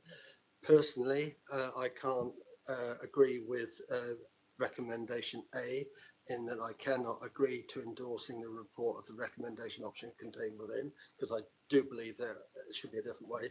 Recommendation B, I don't have any problem with that. I believe the site is suitable for development and should be. And C really forms part of my disagreement, not because of the money involved. It is purely because I believe that we should be offering the site either for sale or for sale with outline planning permission. Now that could involve Future Places, obviously, in either of those. So I'm not quite sure where that would fit in. But I sense that I'm sort of sailing alone here. But nevertheless, I do have to say that for the reasons I explained earlier, I cannot support the council doing this whole thing because of the issues about borrowing more money and also taking on the risk. And I've seen the way that the council, projects tend to sort of waver a little bit. The capacity of the council to handle this and other projects simultaneously. The number of projects that seem to go over time and over budget, and the risks associated with inflation and all those things, I believe should be placed with the free market and not with the council. Let's remember that it is council taxpayers' money. Investors invest in their shareholders and they can always come out if they want to, they sell the shares. Taxpayers have no choice. They have to, they have to put up with whatever we decide to do with their money, and it's their money we're playing around with. So on that basis, that's why I fundamentally don't agree that the council should be taking on this kind of risk. I believe it's best placed with we can protect the planning, as I said earlier, and that's why I sort of changed my tune here and bring in sell the site with planning consent, because that does give you some control over what you want on that particular site. So my recommendation would be, and I would like to move, and that that we withdraw these recommendations to Cabinet, and it's replaced by a recommendation to accept options 6 or 7 in the paper. Thank you. So I have a second. Yeah, I don't think you've got a second. No, I'm brave enough. Mr. Chairman, I'm not going to second it. I think we need to conclude our discussions below the line, because obviously there's quite a lot of financial aspects which might influence people voting or not voting or abstaining what Council just said. Thank you. Okay, Councillor. I think a lot of members would read the papers and aware of the figures, but I think if anyone's going to second Councillor Bartlett's recommendation, we can take a vote on that now before we move on to anything that's in the confidential items. Second of Chair.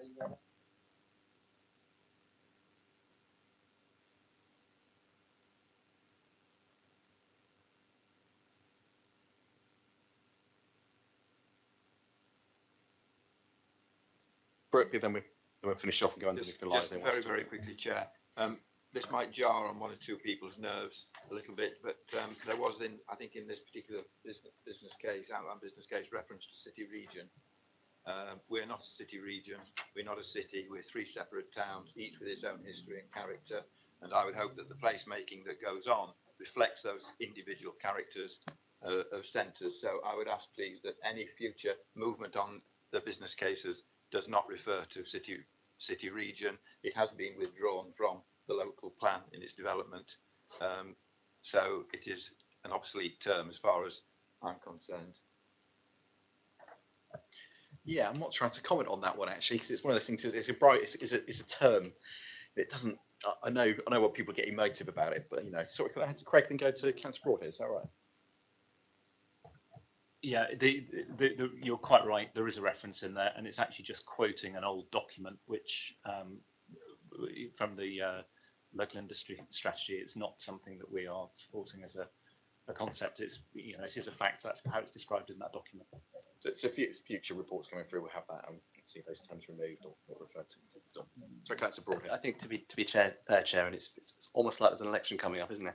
The term is actually referenced in the report as yeah, I know, but there's still I'm sure I wouldn't. I'm not suggesting that there's political posturing, because you certainly wouldn't do so, Councillor Brooke.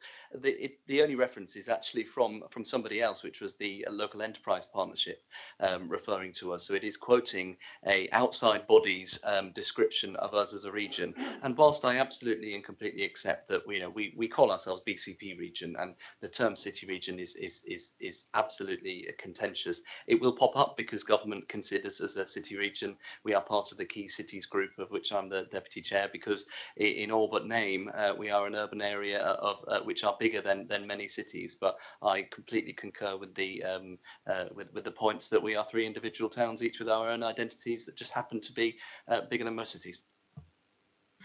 And that we are. Before we go into the underline, how would everyone feel that if we went any underlying issues, we went through the other agenda items and discussed anything that's underlined towards the end of the meeting, so we don't waste time? Would everyone be happy with that? Yeah, good idea. Okay, thank you. I think that may be flowing. If anyone is watching online, the members of the public and residents, I think they're probably for that one.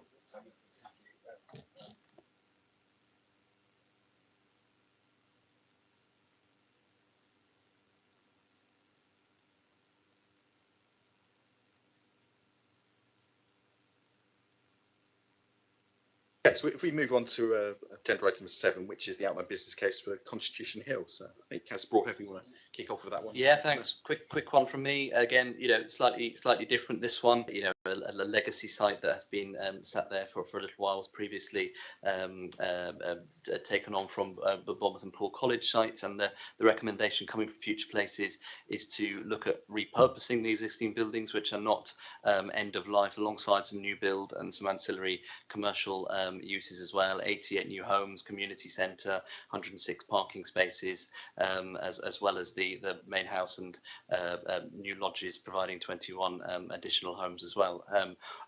The preferred option from this one coming forward, which has been accepted in the decision record, is that actually this moving to the next stage, this is an ideal one for the in-house housing team to be taking forward, where really we've got a stellar team in-house that are really good at particularly these affordable, more council housey schemes, if you like. And I think we'll be seeing some more updates in the next cabinet meeting on the progress that team has been making, despite the aforementioned inflationary pressures as well. So I've got every confidence that not only is this the right scheme, it's the right scale. A lot of consultations been going on this one, and there was some a kind of undue worry that this was right for high-rise developments, which is just never part of the plan. But the plan here is that the in-house team in our CNAS housing strategy team will be taking it forward to fruition, and I'm sure the experts can tell you more.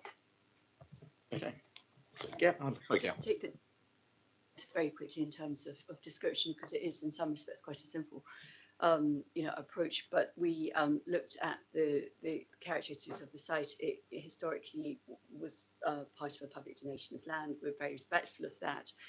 It's a heavily wooded site. It's part of a long-term kind of landscape feature of the area that as well has been taken extremely seriously, as have the heritage buildings that remain on the site. We've looked at it from a sustainability point of view and from a heritage point of view.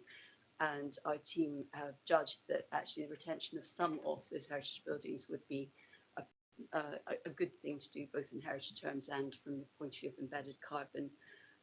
We've worked within the complexity of a footprint where you've got variably rising ground and quite a lot of trees and cover to deal with. We've managed to up the quantity of housing that's in the site without going tall, as Councillor Broadhead mentioned, and we know that that is an area of extreme sensitivity locally, and we're also trying to open up a degree of access to the general public. It's got good views, and people no doubt would appreciate that from a leisure point of view. Yeah, I mean, this is an exciting project, actually. I really like the way this feels, exactly what we think. So, yeah, Craig, then we go to Councillor Bartlett. Can I just add a couple of points, really just go to points that were made in the discussion of the previous one. This, for me, was a really interesting process to go through, and it's a good example of the process around this actually working really nicely. When we started looking at this site, it became very clear straight away, to Councillor Butt's point, that there were some very strong views about tall buildings. That was all baked into the mix. There's some fantastic architecture on the site that was baked into the mix. That worked.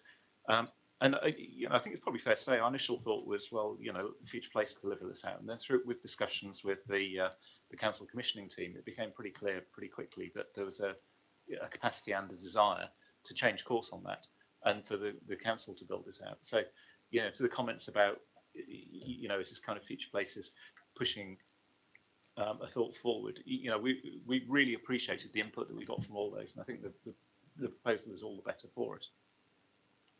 Yeah, I mean, it's a fantastic site. I mean, what great homes it's going to make there. And I think the addition of things like the community hall is going to really make that a real hub there. And opening it up, I mean, it's a beautiful area, isn't it? I mean, I haven't been there for many years. I did my A-levels there a long, long time ago, and it's got so much potential. And it's nice to see that we're on the verge of getting that, on the cusp of getting that, and it's into place. So, Councillor Bartlett. Yeah, thank you, Chair. I know that this is a major operational decision being made by the Chief Exec, and how dare I disagree with him? Well, I don't actually. I agree with him 100%. I think this is exactly the right thing to be doing on this site, and I fully support it. Thanks, Chair. Yeah, thanks, Councillor Bartlett. Councillor Hadley. Thanks, Chair. Couple of things for me. So yeah, I went up there because I don't actually know the site. I didn't do my A-levels there. I did them in I did them in Southbourne. I guess the question really is there's the 4 residential blocks, and then there's the historic main building, are the retained sites. And there was a question about staging, whether there's a possibility, because there's multiple accesses onto the site, whether there's a possibility to get on and refurbish, particularly the residential blocks, and then get them into use more quickly than doing the whole site as one. I don't know how much that would complicate it, but it seemed to me, just looking at the site, that ought to be a possibility. And that might mean, particularly if we're thinking about social housing, the opportunity to get that into use. The other bit was that there were rabbit runs down to Ringwood Road, both sides of the Sweet Home Inn. Effectively, informal paths made by people going through into the site and using the site. You know, there's a problem with access in there. But on the plans, there was no path down through those trees. So I think given the opportunity to have a co-op and a pub right on your doorstep, it seems a no-brainer really to make sure that you do have sustainable access if we are trying to promote that sort of thing. So it felt a real gap missing from the plan. And similarly, and it might well be is for the full business case rather than the outline, but renewable energy, again, a campus-based renewable energy thoughts really ought to be possible on a site like this. Thank you. Yes, Councillor. So yeah, just saying, I think what your points you're saying about opening up for access, which is mentioned in the report as well. I think that'd be hugely important because it is actually a lovely site there. I've visited, we've been inside it for many years. It's been closed off, but it's going to be when it does come to fruition, it's going to be a great community there with great local facilities. So I think Councillor Brick, you were next. Fine, thank you, Chair. Yes, I welcome any of the housing proposals for this site. It is long overdue, and quite happy to go along with Chief Exec's decision. I would just also agree with Andy in terms of desire lines. One of the biggest mistakes planners make, especially in laying out parks, is they put the desire lines in only to find that actually the real people have a totally different view of it, and it's much better to check with what people do before you actually design them in or lay the footpaths out. So I think as we've clearly got some tracks and paths in this site, look at them and incorporate them. Otherwise you'll find that they'll be everywhere else but where you put them. Yeah, that's such a good point, but I think Craig wants to come back. I think we will be. Just say yes, absolutely is a good point, and we will do. That's Councillor. Yes, Sarah. And I think just going forward, whilst the full business case is going to be worked up by housing development, there's a bit of a win-win here because Future Places will be maintaining a design and placemaking role into that process to ensure all of these points raised will be picked up. And I will obviously feed that back from a commissioning perspective to the housing development team as well. That's great. Councillor Andrews. Thanks, Chairman. Yeah, I know the site very well. Historically, obviously, before Poole Borough Council bought it for 1.9 million. It's not a secret figure, it's been in the Echo several years ago. It used to be owned by Bournemouth Poole College. But way before that, in terms of what it was built for, I think it dates back to Dr. Bernardo's, had it as a home for, obviously, orphans and boys, and as a naval cadet training college where they used to live. It's all online where you can read all about it. So it's steeped in history. And it would be nice because you're retaining those accommodation buildings up on the top level. If some research could be done, and it's named after some of the cadets who lived there and whatever. But the buildings on the site, I always thought when I valued it many years ago, I'm amazed that none of the buildings are listed. Obviously, that would create problems if some of them were. Because a lot of them tend to be knocked down. The chapel is particularly nice, that is to be kept. Looking at the plans that we have got, Jellicoe Close, this is a cul-de-sac, a couple of its limbs abut the site. Now, obviously, this is some of the detail which Future Places have probably already investigated, perhaps they haven't, as to whether a pedestrian footpath in and out of the site could be created. Certainly it would help people. Also, if there was one into Ringwood Road to get to the co-op quicker. But I do remember, 10, 15 years ago, taking my daughters there for drama class, everything like that. And the entrance at the moment is, for vehicles, even for pedestrians, a very tight bottleneck. You know, the scheme's got to be worked up. There's some nice views looking out from the area. So, you know, the sooner this is built out, the better, because back in 2015, the Echo was reporting that building of a secondary school wasn't going to happen. And now, what, 7 or 8 years later, still nothing has happened. So the sooner something happens here, the better. Thank you. Thanks, Councillor Andrews. Have we got any other speakers? I can't see anyone online that wants to speak. I think, Andy, is that a legacy hand that you had up? Or? Okay, would anyone like to speak on this item? Or? No. Well, I get the consensus in the room that we're all very excited and welcome towards this project, and we should full speed ahead. And again, I think there's been really got comments about access to it and design lines, pathways, which I'm sure the officer team and future places will take in. I mean, that's going to be a fantastic community. It's really great. Okay, so I think we'll move on to the next agenda item, which is number 8, which is the outline business case for the Christchurch Civic Centre. So, Phil, sorry, up again. Me again. Thank you very much, Chairman. So this one's slightly different. This the two that we've considered so far, one is going to Cabinet next week, so that's pretty much the final outline business case for that. The other one, we've already taken the delegated decision to progress to full business case on as well.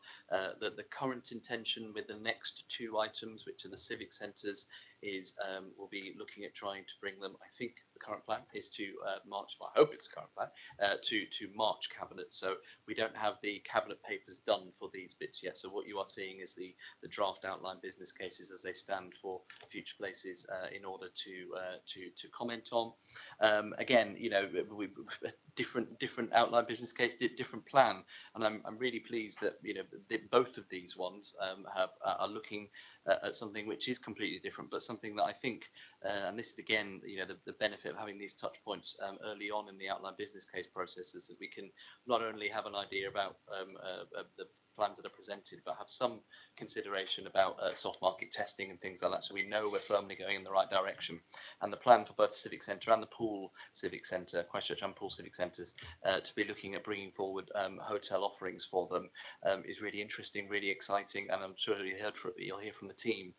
So really quite tremendous interest from the market, which I think gives some indication that we're not barking up the wrong tree, and it is actually something that has really got legs. I think the added advantage again is not starting from scratch. These are buildings which are in fairly good order. The Christchurch one, which we're talking about now, is in really quite nice nick actually, and surprisingly lends itself very well to a hotel proposition. As Councillor Hadley pointed out as well, I'm also really keen on the work streams that the team have been progressing around greening car parks, and again that's part of the thinking here as well, and back to that term that I used earlier on, which won't mean a lot to some people, but you'll start hearing more, and it's about value uplift. And there's something really interesting about regeneration, and if you get it right, you can lift the whole value proposition about the whole area. And putting a really nice quality hotel in this location with that amazing water frontage, making use of that building, bringing new activity into the area, not only helps lift the quality of the area, but often lifts the value of the surrounding land as well. So looking at these phased approaches with these next 2 items of the hotel, and then following that kind of residential offerings around them, you hope to build on the success and the financial uplift of there as well. So I've spoken to a lot of people about this, and I haven't had anybody say to me personally that they don't think it's a good idea to look at this plan, but I'll pass it to the team for more detailed outline of how they arrived at this proposition. Thank you, Chairman. Thanks. Thank you, Councillor Paul. Then I'll hand over to Craig. Starting with Poole Civic Centre, it's a very, very fine art. Are we talking Christchurch? Oh, yes, yeah. Oh. Sorry, I thought we were doing both together. So Christchurch Civic Centre, more difficult building than Poole Civic Centre, which converts very easily. It's got a quite unique layout, and we did test a range of different options. It doesn't convert well to housing because of the floor plans and the differential layers of height within the building. Modern office space, it's very difficult from an accessibility point of view. It's got 1 lift, and it's difficult to create accessible office space across the blocks. We did market test on office space, and although there was, we marketed it fully, there was thin interest, and then as that discussion progressed, it went away. We then we were working up a hotel solution elsewhere, and because of the high level of interest that actually was received from the market, we thought we would then test the footprint for a hotel, and actually rather to our surprise, as Councillor Broadhead alluded to, it actually works extremely well as a hotel footprint. The other side of it is the beauty of keeping public use in a public building. It's been, an important part of Christchurch's heritage, and we can, see that go forward under this circumstance, open up the waterfront to the enjoyment of residents and visitors, and really see it as part of, a step towards bringing life back into that section of Bridge Street, which I think has sort of suffered from the civic offices, and the daily transport of people into those offices, being lost from it. So footfall has dropped along Bridge Street. We're really concerned about that. We think it's, also within the context of, it's got very fine views in, different directions. It's also part of the flood defences, and I think there's a very important aspect to this too. Whilst Environment Agency and the council are deciding what their approach to flood defence is, it's retaining the council interest so that it can become part of a coordinated strategy in the future. Okay, thanks for that, Gail. I can't see any members indicating at the moment, but I just want to go to, I know there's some Christchurch members online. I'm not sure if those indicate would like to speak. I think, Kurt, we'll give Leslie first, if that's okay, who's online. So, Leslie, Hello there. Thank you. Thank you for letting me speak, Chairman. Yes, I've read this paper with huge interest, as you can imagine. And I think that this scheme has a huge amount of risk for the council. I think, as Councillor Bartlett was saying, this is residents' money we're talking about. But I've got a few points as a former Christchurch councillor as well. Christchurch, as I've discussed, I think, with probably Future Places initially, Christchurch had already got a scheme worked out. This is where the mention of the marina comes in. And I'm really disappointed. This seems such a lack of ambition just to put a hotel and a few houses on it. So the talk of opening up the waterfront, yeah, I think that's brilliant, but we could have done so much better.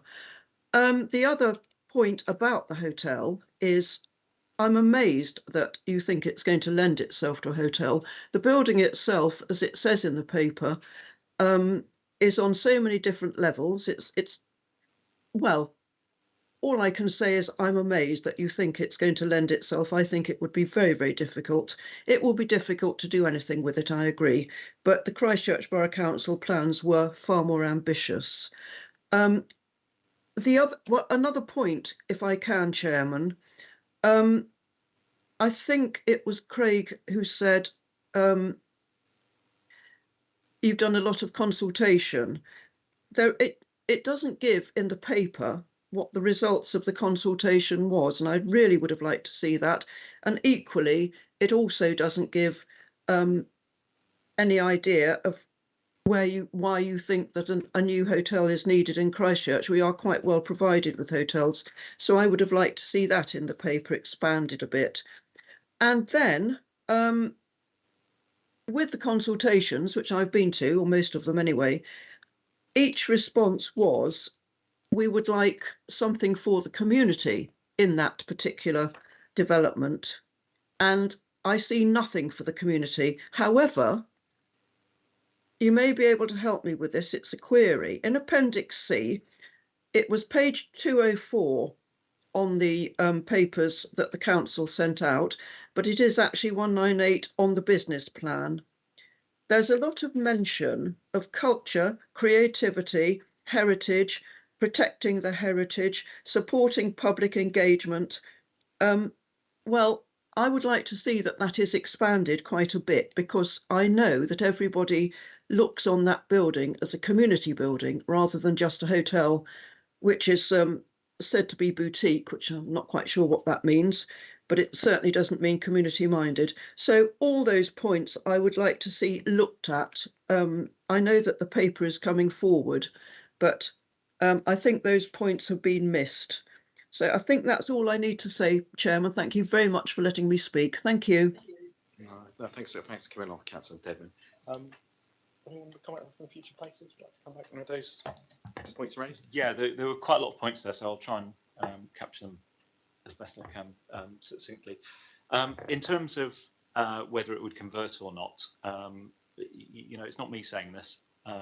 You know, as Gail mentioned, we went out to market on a soft marketing program of Poole Civic Centre, and interestingly, as part of that, a number of the hotel operators, quite a large number, came back and said, "What are you doing with Christchurch? Can we look at that one as well?" Which was a surprise to us.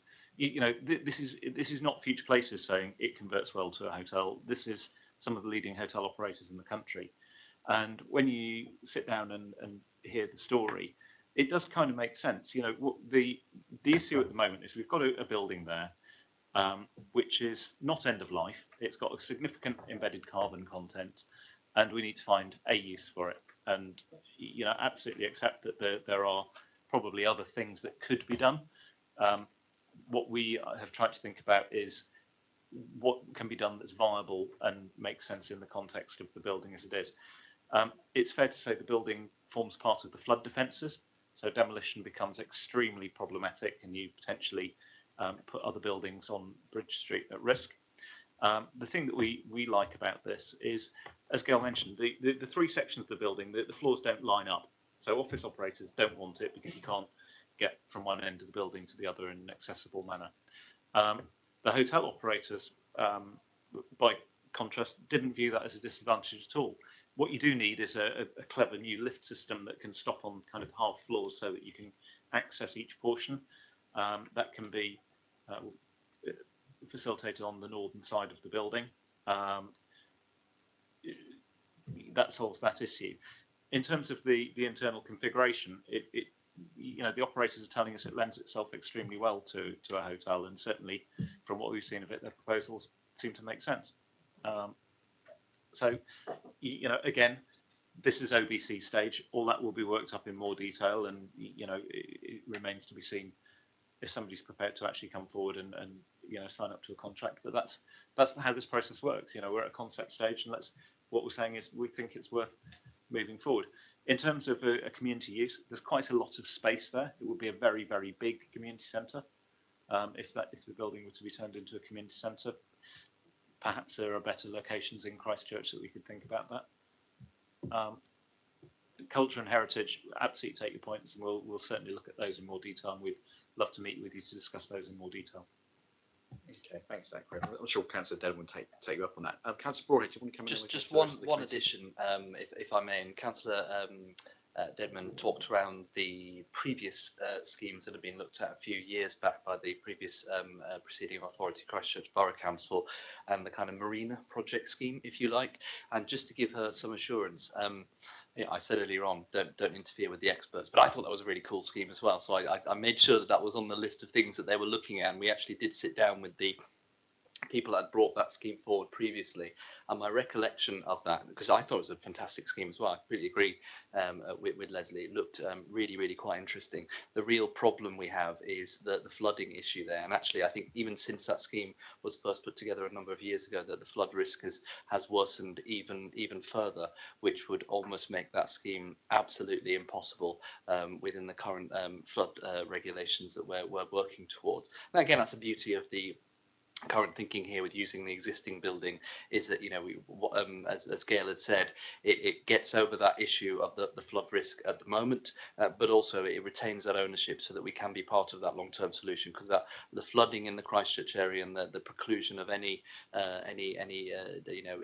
improvements around there are a real issue. That is a thorny issue that we'll need to get to grips with, and I think it's absolutely critical that local authority plays a central part in that role. So to give Leslie some assurance, absolutely looked at it, just unfortunately wasn't possible in this current world. Thank you, Chair.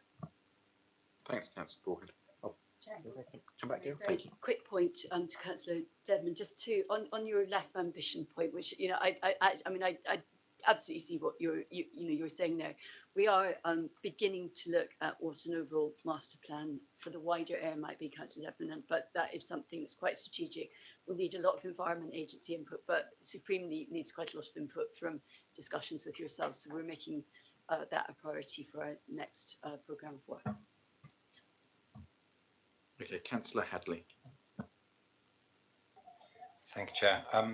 Yes, I welcome reuse the building, particularly on the grounds of the embedded carbon, but I appreciate it's a difficult building. I think the waterfront is already open to the public. It's grassed, and then there's a path alongside the water, so I'm not quite sure yet we're opening it up, but it's already open to the public, so it's kind of a...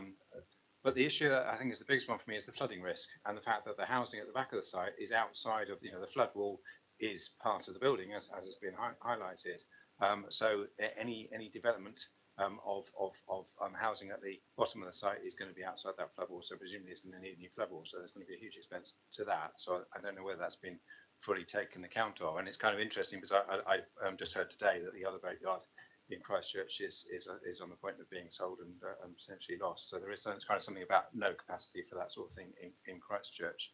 But also the views out of Hainsbury Head are probably the best element of, if you're going to make it a hotel, being able to sit in there and see down the river to Hainsbury Head is lovely. So if you've got a whole load of houses in front of it, then again you're blocking your own view. So there's kind of something about So there's something about what we're doing there. I hear what Councillor Devon said about tourism. I also heard what there was a report that was commissioned with the council and with the Bournemouth Tourism Board looking at the three towns, and it did highlight the difference in the sort of the opportunity for the three towns in terms of the types of people that want to come and what they want to see and get involved with, which was really interesting. But some of that was about sustainability and sustainable tourism and how we can make sure that ties in potentially with this sort of site. I'll leave it there because I know lots of people want to speak. Thank you. And I think we've got Councillor Andrews next. Thanks, Mr. Chairman. I'm also a former Christchurch Borough Councillor.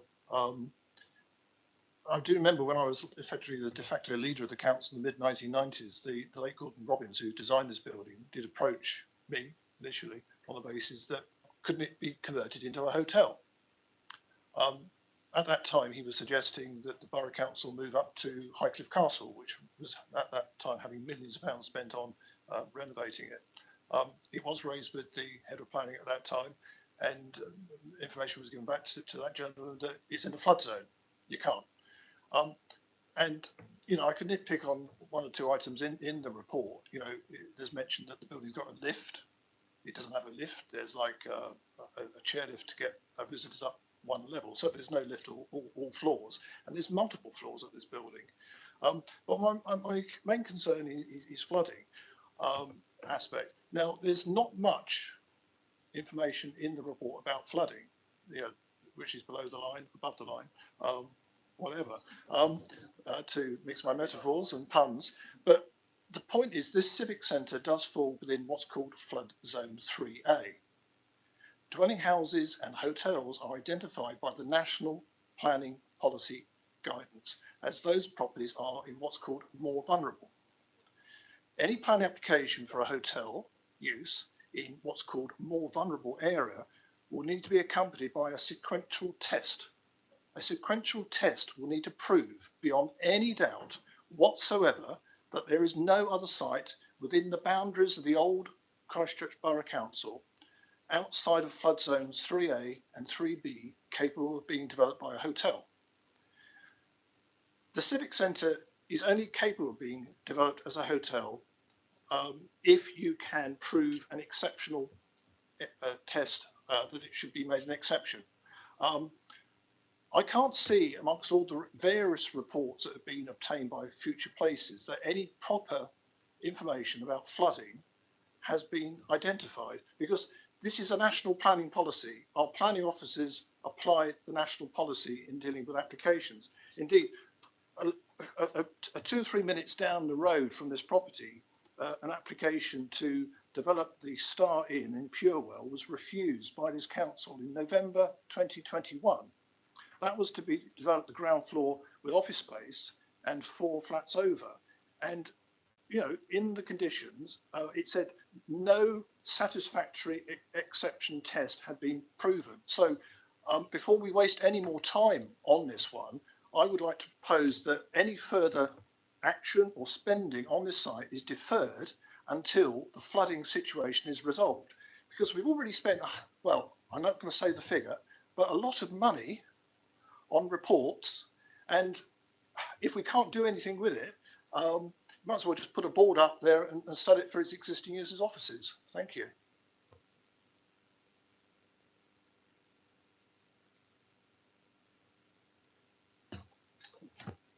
I think the only thing to say is that we are, of course, in conversation with the Environment Agency and the Planning Department, and Councillor Andrews quotes the law correctly, and we will be working within that context. Can I quickly come back? So you've got no flooding report yet? An outline business case, Councillor Andrews. That was a no, was it? Yeah, in the context, it's an outline business case, not a full business case.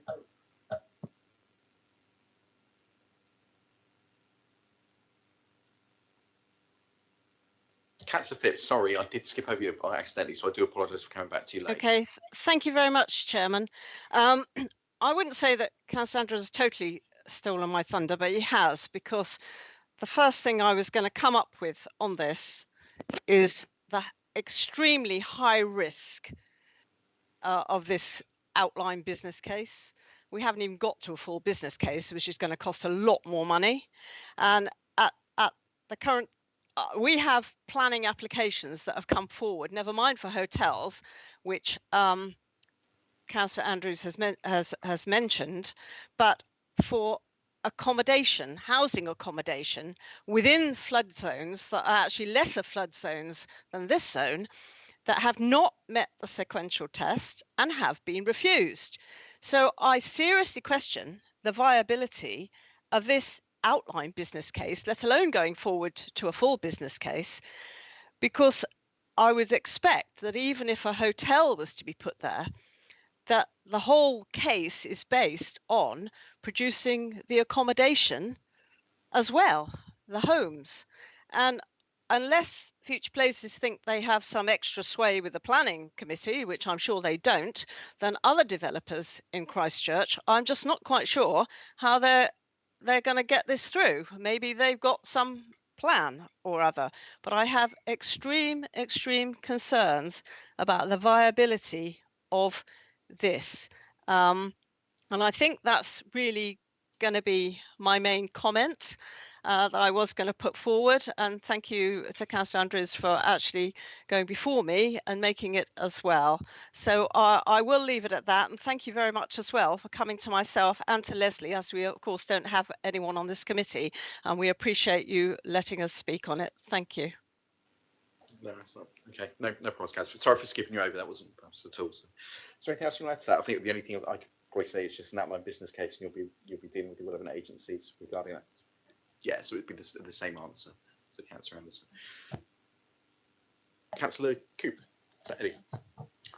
Thank you, Mr. Chairman. Well, I can go back when this building was first built, and then in 1987. I was elected to Christchurch Borough Council, so I do know this building quite well.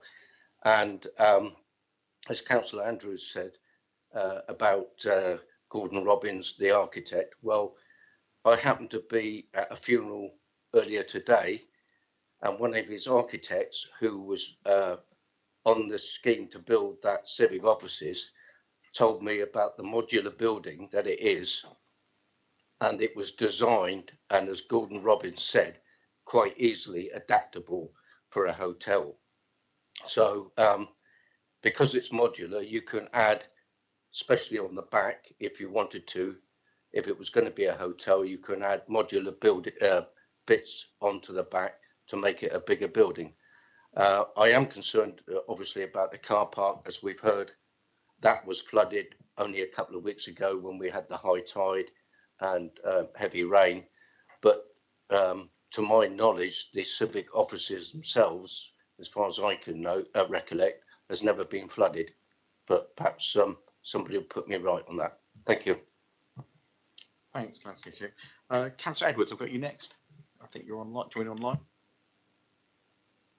Yeah, thank you, Chairman. Thank yeah, I mean, a lot's been said about the flooding, so I won't really sort of raise that. But I was, I had wanted to ask why other developments had been turned down that were much further away from the river than this. So I really can't see how permission would be given at the moment, as it's so close to the river and the flood risk there.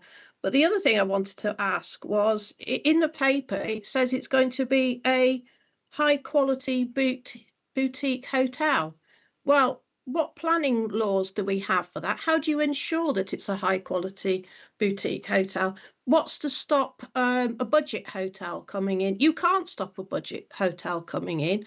And in that case, you would lose possibly some of those community amenities that were mentioned, as much as they are community amenities, a spa or a sauna or etc. So I don't see how you can ensure that, and I don't see how you would legislate against that. So it was just sort of a query that I had about that. Sorry, Craig, is that correct? Yeah, it's a good question. That really is the reason to not sell it. You know, if you sell it, you can't control whether it gets sold and sold again, and you know, ultimately ends up being a budget hotel.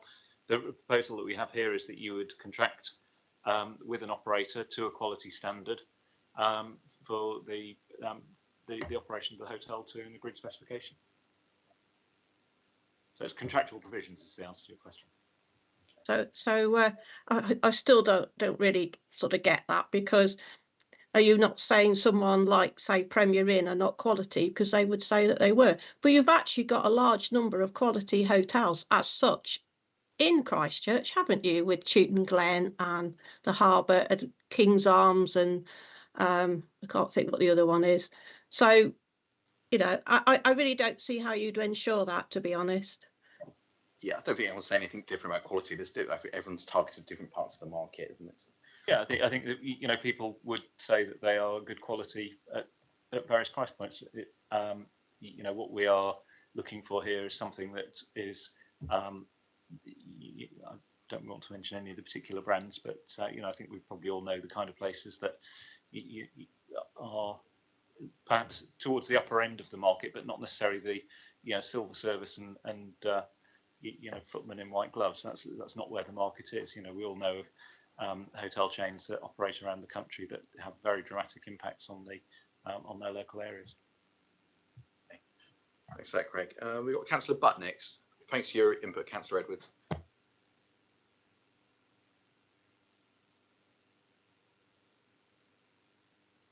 That might have been a legacy hand, so sorry. Councillor Bartlett. Thank you, Chair. Yeah, I was on the planning boards for both the Star Inn and also a more recent one, and I remember the arguments very well about the sequential test, and it was one that came immediately to my mind when I read this paper, so I won't say any more about that. But I'd like to comment on the hotel. Everyone's saying it's a great idea. Phil said it was a great idea. Everyone says it's a great idea. If it's a great idea, it would be very attractive to the free market operators.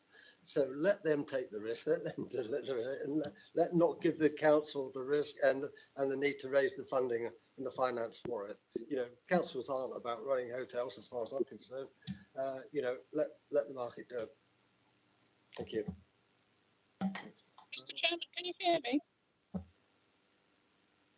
So was that Councillor Butt? Sorry, Mr. Chairman, it's Councillor Butt. Out in the wild, got thrown out for 2 seconds. That's right, you're back. That's right. Come back in We missed you. Yeah, I'm sure you didn't. Bless your heart. Is it possible to come back in quickly, please? Sorry, Councillor Butt, shoot away. Yeah, thank you. Yes, my point isn't about flooding, but it sits around that. All the Christchurch councillors have been quite clear in their information based on their skill set, which they have as long-standing councillors who know their area. And my concern is that the issue has been stated, it's only an outline business case, so we don't go into too much detail. But frankly, the first stop shop should be about those individuals who are representing their residents with that huge knowledge. That should be the first conversation that's had. Now, if that conversation's been had, but especially about the flooding, but other factors, I'm not just talking about the flooding, but the flooding, it may seem, is a deal breaker. So surely that would have been information that FP would have wanted to have taken on board and looked at before we got here today. Because as all those Christchurch independent councillors say, if that is a deal breaker, then we've wasted an awful lot of time, of money and expectation. So again, that engagement thread, engagement's not consultation. Consultation's about something specific. Now, it's been said by FP, we don't have anything specific, but there is about engagement, which is that golden thread which runs through absolutely everything. And the expertise and skill set of those Christchurch councillors, surely, to me, it doesn't sound like it's been taken on board. If it has, I don't know where it's appearing tonight.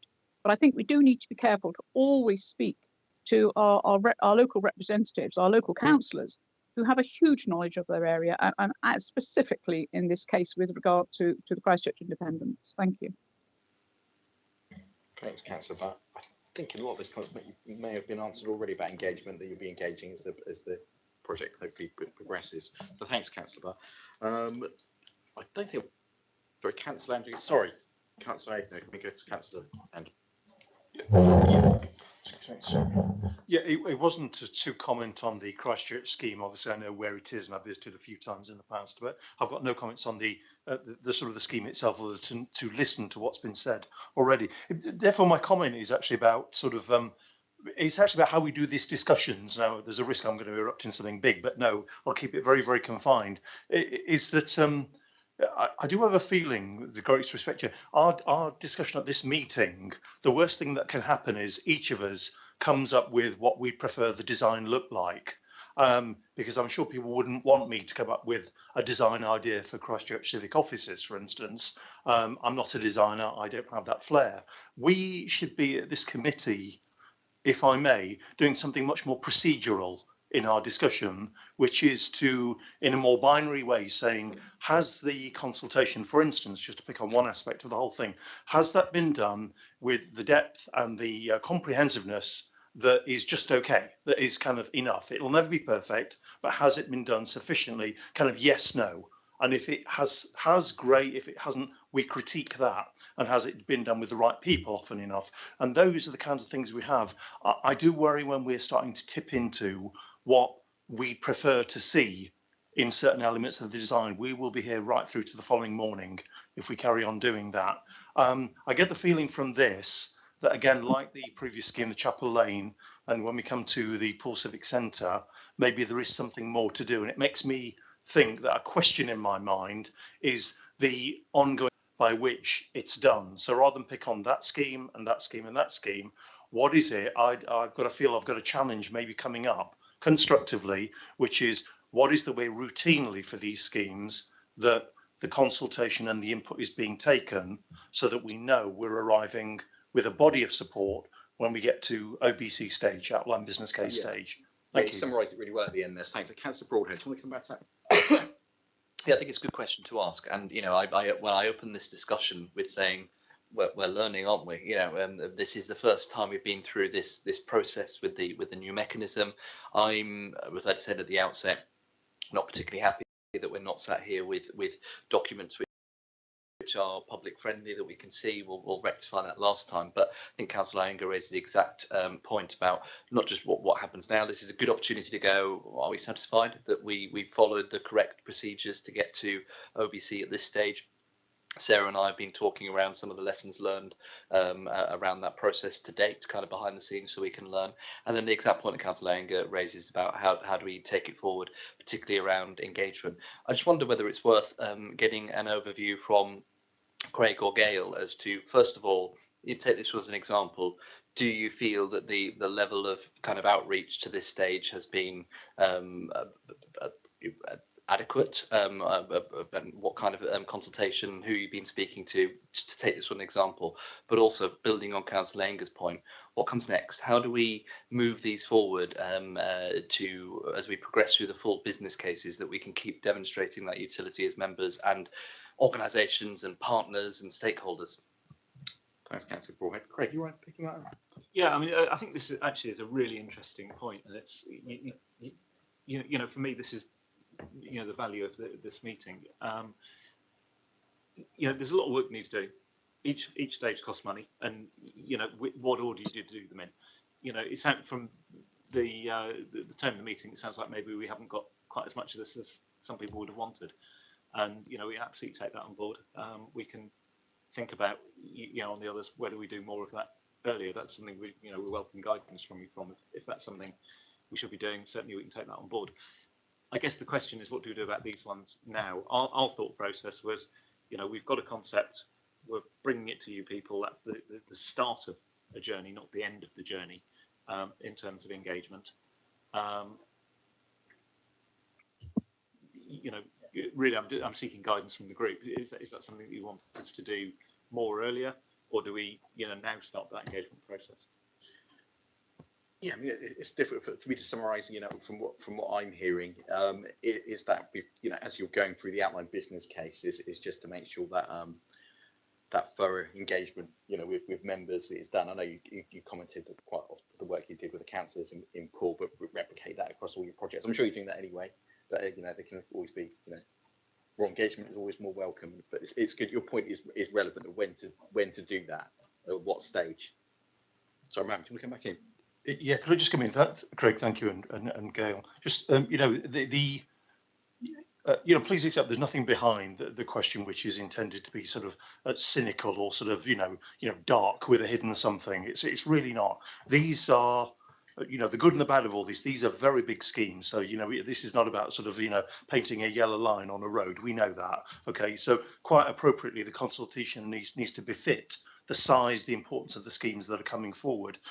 Equally, though, we've got to do something, or else we'll end up doing nothing and stuck in the process. I think there's something, again, following exactly what I've just said, let's not improv now what that consultation design looks like, because we'd probably design it badly in this committee. But there's something to share with yourself, maybe offline, which is just to think about with future places, with portfolio holder, what does a fit for purpose sort of consultation exercise look like for these schemes? And then maybe see, well, actually, in some of them, it has been done largely or not quite or something. For some others, this is how we embark on it going forward. And then this committee can do a tick, yes, no, has that been done? Has that been followed through properly with the right people, to the right depth, to the right breadth? Okay, thank you. I think we can all work together along those lines with Councillor Broadhead and the future places for everyone's input. So thanks for that.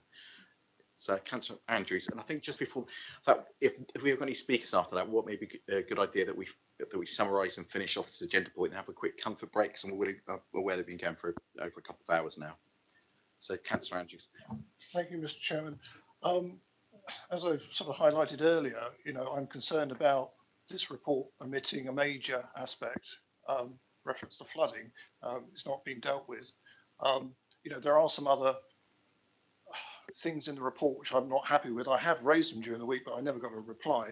For example, on the aspect of do nothing aspect, it was mentioned that empty property rates apply. And in the schedule itemising all the costs of leaving it empty, a rateable value was put in, and it's in the public domain. I'm not breaching anything. A figure of £184,000. Well, there are people in this room who run businesses and pay business rates. And as my council over there knows, that when it comes to business rates, you don't pay the rateable value as your annual tax. You pay 50 pence in the pound. So there's a major error, I suppose. It could be no better than that on this report, and even on Poole civic offices, in the aspect where future places are trying to scare us to do something by highlighting that we're paying double empty property rates, which we're not.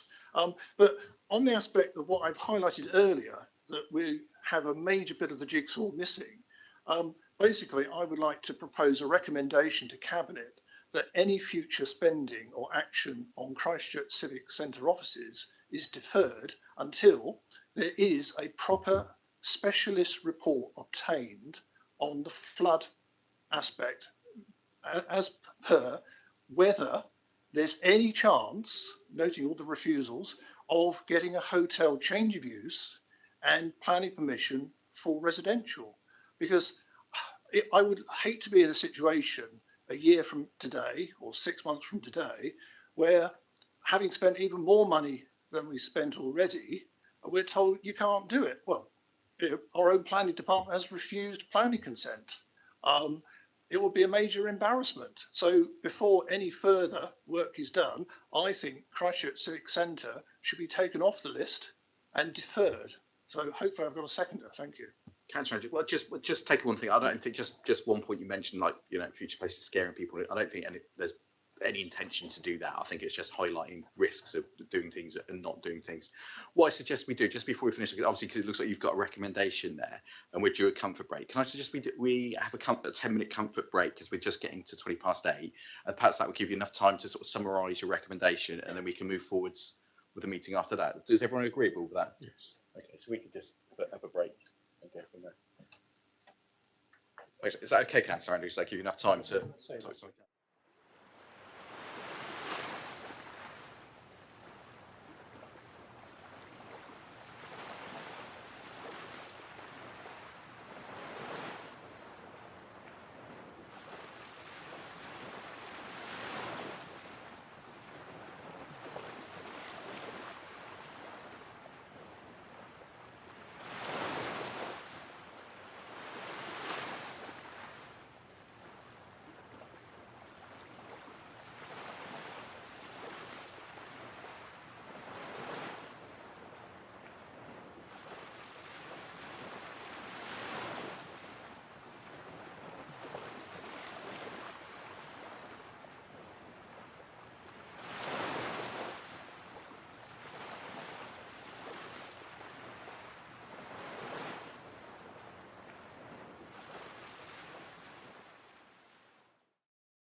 sorry, it's formal area, Place Committee.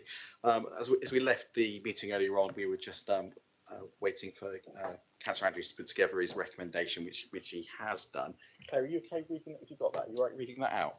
Yes. And we'll take a vote on it from there. Of course, Chair. So the recommendation from Councillor Andrews is that any future spending or action on Christchurch Civic Centre offices is deferred until there is a proper specialist report obtained on the flood aspects as to whether there's any chance, noting all the refusals, of getting a hotel change of use and planning permission for residential. This specialist flood risk report should be considered and incorporated before the outline business case is approved by Cabinet. Okay, Councillor, I think you've got a second there actually. Have you got a second? Nope. So you've got two. So, okay. So we take a vote on that. Is there any councillors indicating for that recommendation? You can. Oh, sorry. Yeah, of course, yeah.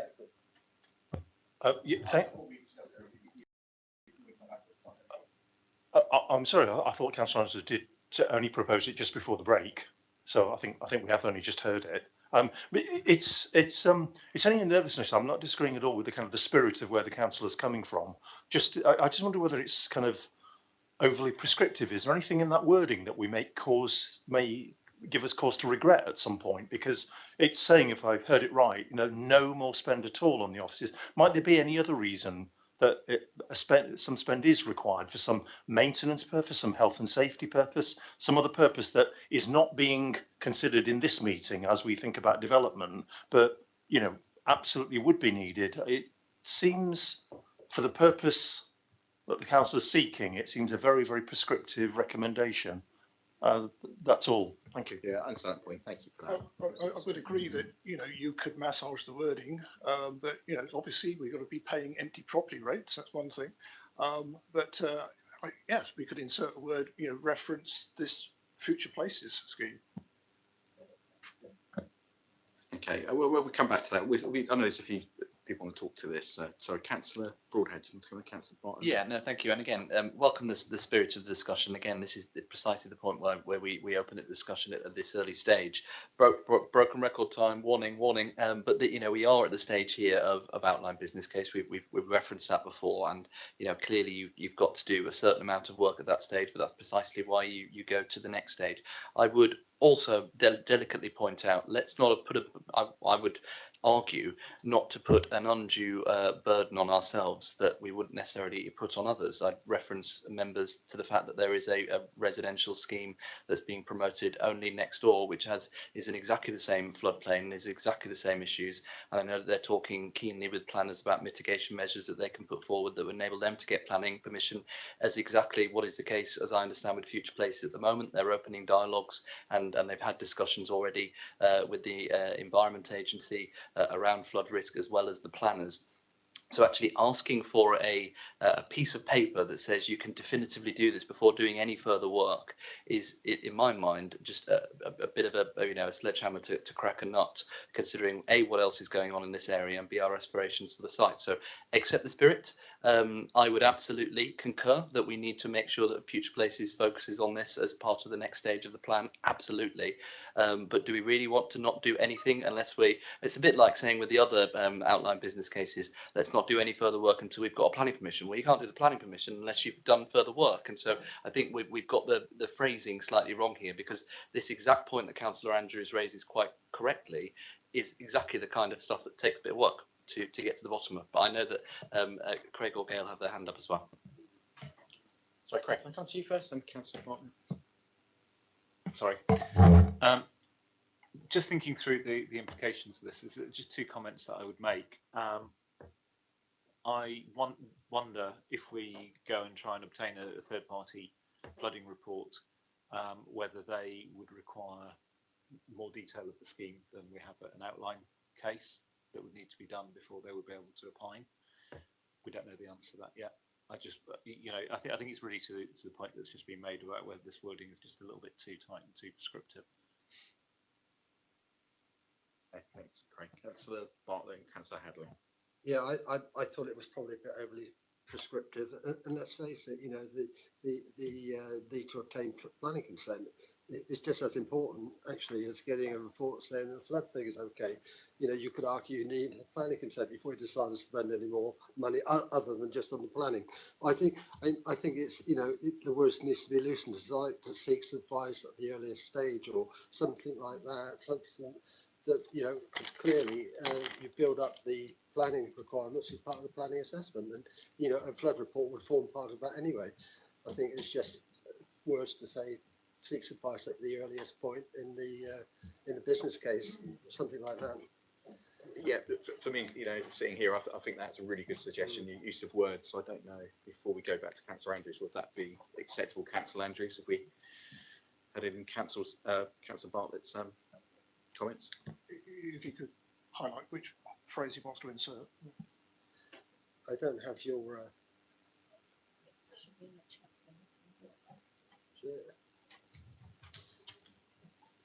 go on, Claire, you're good at this sort of thing. Where is it? Should be in the meeting chat. Oh, in Teams. Sorry, Hadley.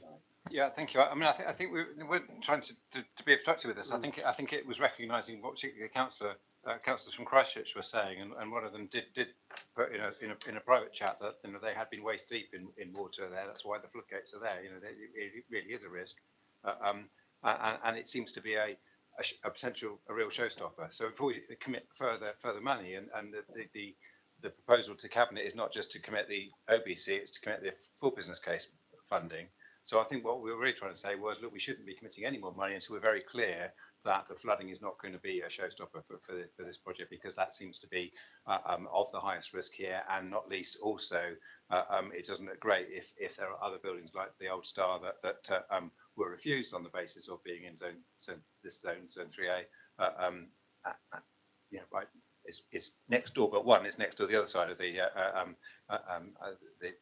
elderly block. You know, if we're not playing by the same rules, that's the issue. Again, and I would agree with Councillor Bartlett's point. You can't do this without spending money. So you can't say you don't want you to spend any money until you've done this piece of work which costs money. There's a bit of a chicken and egg situation. As Councillor Bartlett correctly pointed out, it is part of the planning process to address all of these issues as part of the next stage. The very fact that you know, there is a development next door that is in exactly the same floodplain that is progressing, as well as you know, the work that's been done both in-house with the planners and the Environment Agency, means that if you made a decision or a recommendation tonight not to spend a penny until you've got assurance, you won't be able to get that insurance because you can't spend any money to get it as part of the planning process. That would be my final comment. But, you know, go to the vote by all means. Sorry, Mike. Again, I'm picking up on what everyone's saying, trying to make it simple.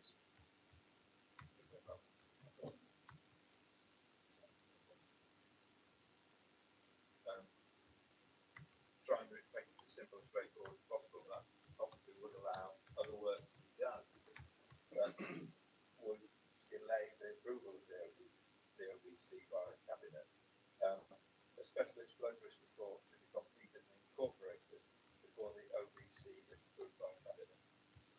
That doesn't stop work, but it means that you're going to have a flood report incorporated into the OBC before it finally gets through. Because otherwise we're approving something without a certain amount of knowledge which is potentially required. Great. Do you want to comment on that? Yeah, I think there might be an issue there, because the OBC, as I understand it, grants the budget to do the next stage of works, of which the flood report would be part of it. And also, I think we might have to do a bit more, you know, design work to enable the flood risk work to be, you know, completely bottomed out to the level that members are now suggesting that they'd like. It's one of these difficult things, isn't it? You know, we've all seen these before. You know, there's a suite of due diligence that you want to do, and picking which one's the critical one. You know, the only thing you'd be certain of is normally the one that you haven't spent all the money on early. Okay, I'm just fearing that we're going to go off at a tangent if we don't get there. Can I just say I tend to agree with Councillor Broadhead and Councillor Bartlett. I'm not entirely in consonance with this statement that Councillor Andrews has mentioned. It will inhibit us. It is a bit of chicken and egg, and we've got to be very careful that we don't hinder ourselves with a bit of self-flagellation. I'm inclined to vote against this for the simple reason you cannot do one without the other. I understand the potential of there's a flood risk, but that's always been known for a long time. Has it increased? Possibly, but it's there. And if somebody of a major operator wishes to purchase or redevelop that, they will take that into account in their own business case. So I feel we need to go forward on this. Yeah, I think we're going to go around in circles. So I think what we need to do is just take the vote on Councillor Andrews' recommendation as it is, unless you've got any last minute changes you can just do now. Final soundbite. You've got to have regard to the national planning guidance, and basically it's saying unless you can prove there are no other sites in the whole of the extent of the old Christchurch borough boundary, and clearly there's plenty, you can have this change of use for the hotel and you can build on it. Just because an application is in next door doesn't mean that they're going to get planning permission, you know. So I'm going to obviously vote for, but you know, we'll see what happens. Thank you.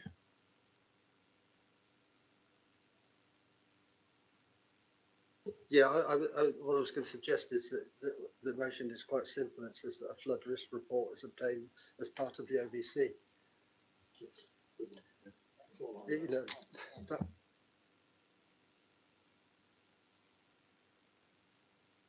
I'd say that the point is the OB that is the necessary part of the next phase of work as part of the planning process. The OBC, the outline business case, is coming to a single suggested solution, the parameters of which you accept and the theme, if you like, and then you move forward to the next phase. And you've had the professional advice from Future Places that in order to get that piece of work done, you would probably need further work, which would be tied into the rest of the work that you're doing as part of the full business case. So, but anyway, we made our point.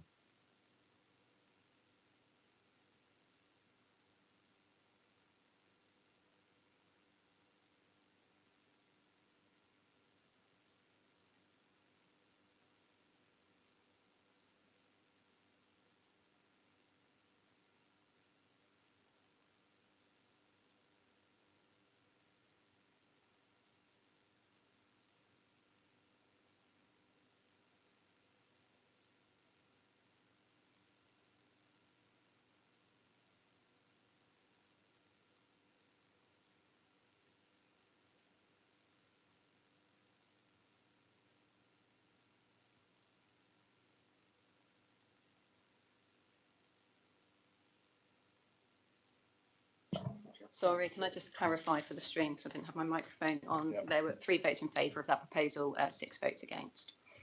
So that's not carried.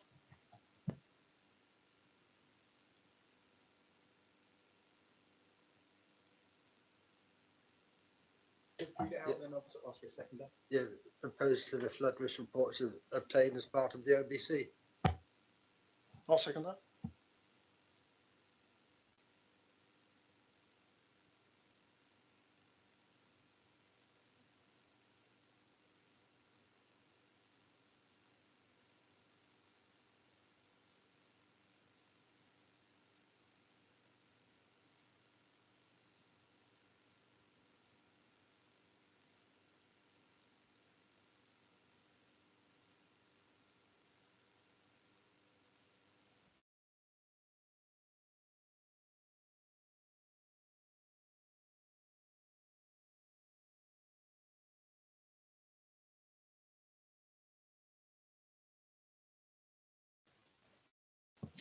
So that was carried.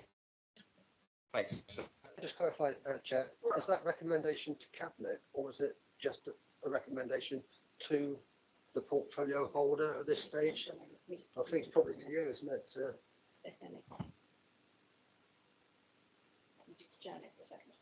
Sorry, we just got a technical issue, so we're just going to adjourn.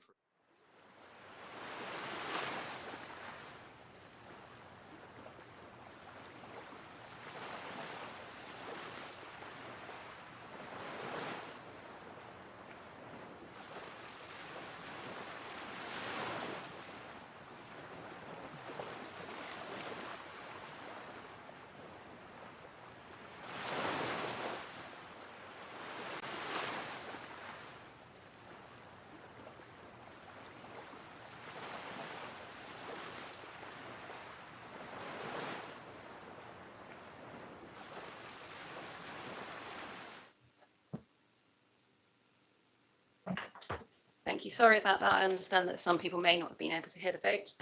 On the last one, it was 5 in favour and 4 against, with 2 abstentions. So that vote was carried. Okay. Thanks, folks. And Councillor Broadhead. Yeah, I think Councillor Bartlett asked that recommendation go. This is not a current paper. This is the scrutiny getting ahead of the game, as you should do, and looking at the draft outline business case. And as the former chair of the preceding committee, that the best way with that recommendation would be folio holder to take into consideration as part of the cabinet process. Okay. Yeah, and I agree with the sentiment that something will feed in. Thank you. Yeah, we'll make sure. Yeah, we'll make sure that happens. And obviously, I think everyone that's working on this project is obviously quite aware there's concerns around the potential flood risk regarding this project. I can't see anyone wishing to speak any further on agenda item 8, which is the Christchurch Civic Centre. So I'm suggesting now we move on to the outline business case for the Poole Civic Centre. Okay, so Councillor Broadhead. Yeah, thank you, Chair. Your colleagues will be relieved to know that, as far as I'm aware, there's no flood risk for this particular development. But other than that, the synergies are quite apparent. This is another civic building owned by the local authority of great historic value. It's a beautiful building. It's got a lot of civic pride in the building. And there had been previous schemes where we were looking at retaining a vertical slice of the building, and for a relocation of the coroner's court, with then the arms of the building, if you like, being redeveloped for residential. When we set up Future Places, we gave them a window to explore an alternate scheme to make sure that was the best use of the site. And again, this was phase 1 of the hotel plans. Have had again very considerable interest from the private industry for retaining that building as a hotel. That would actually help with our ongoing commitment as well to preserve that utility and that use of the building for civic functions, and we'd build into that if that came forward. Certainly my recommendation as we move forward, should this be approved to progress to the next stage, would be that a critical part of that is retaining that civic function as part of the hotel element. Conversations which have been had through the soft market testing and have been received quite favourably, and then the rest of the site could then be redeveloped as housing. And we talked earlier on about that uplift, that halo effect. Again, another clear example of lifting the value of the site by doing something really positive with it there. So that's the kind of outline of the business plan. Again, go to Future Places for more detail. Thanks, Councillor Broadhead. Gail. Thank you. Thanks. Just to start, just to really mark the heritage, the high heritage quality of the building. It is beautiful, and it is very strikingly so. I think to place it in context, the context, the physical context, next park elevates, the whole offer. I mean, it's exactly why it was built in that way in the first place. And I think we're just going back to kind of good heritage practice. Always the best use for a building is the use for which it was built, and the nearest use to that tends to be the thing that works for a heritage approach, a sensitive heritage approach to a building. There's two aspects to what we've been looking at here. One is actually what's the best way to deal with the importance of the heritage stock, but also the embedded energy value in it, the fact that it needs quite a significant investment to be brought up to modern standards, and actually what kind of use actually allows that building to be kept in very good quality maintenance into the future, as well as maintaining public accessibility to it. So I'll maybe just hand over to Craig for the logic that we kind of went through. Yeah, I think probably Gail's given the sort of the positive, and if I can just be the kind of the sort of angel of doom for a second. The problem with this building is that it's in a really parlous state.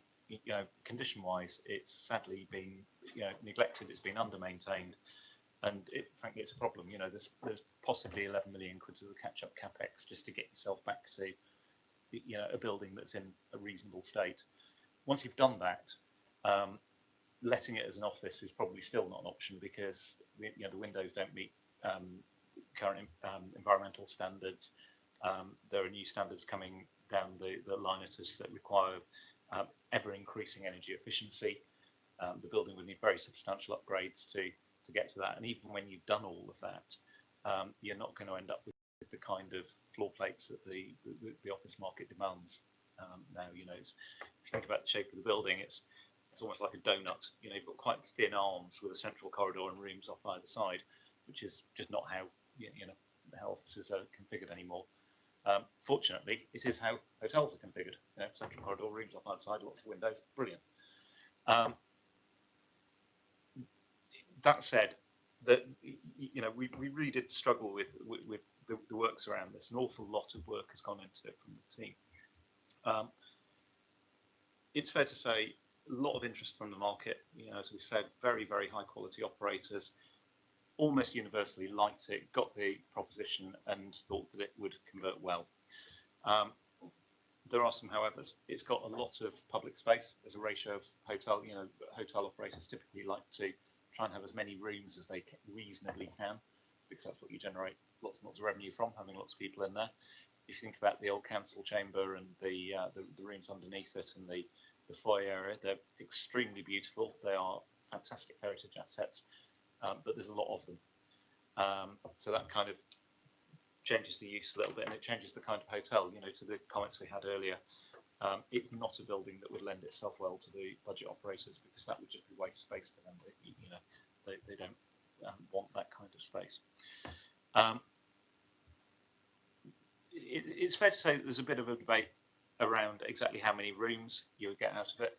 We've had a range of operators that would go with slightly different operating models, but it's certainly something, you know, in the region of 150 and possibly up as high as 200, depending on exactly how you do it and whether you convert the attic space into an extra layer of rooms. I mean, you know, this is not a small building. It's fair to say it's not without risk. You know, it's an expensive conversion. We absolutely get that. But I think the question here is that our starting point was the council want to keep that building. We don't want to see it squashed. The local community don't want to see it squashed, and we want to retain access for civic functions into the mayor's parlour and to, you know, rooms for other purposes.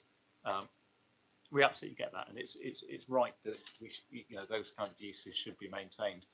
So the problem then becomes, if you don't convert it into a hotel, what do you convert it into that allows you to keep those kind of civic spaces?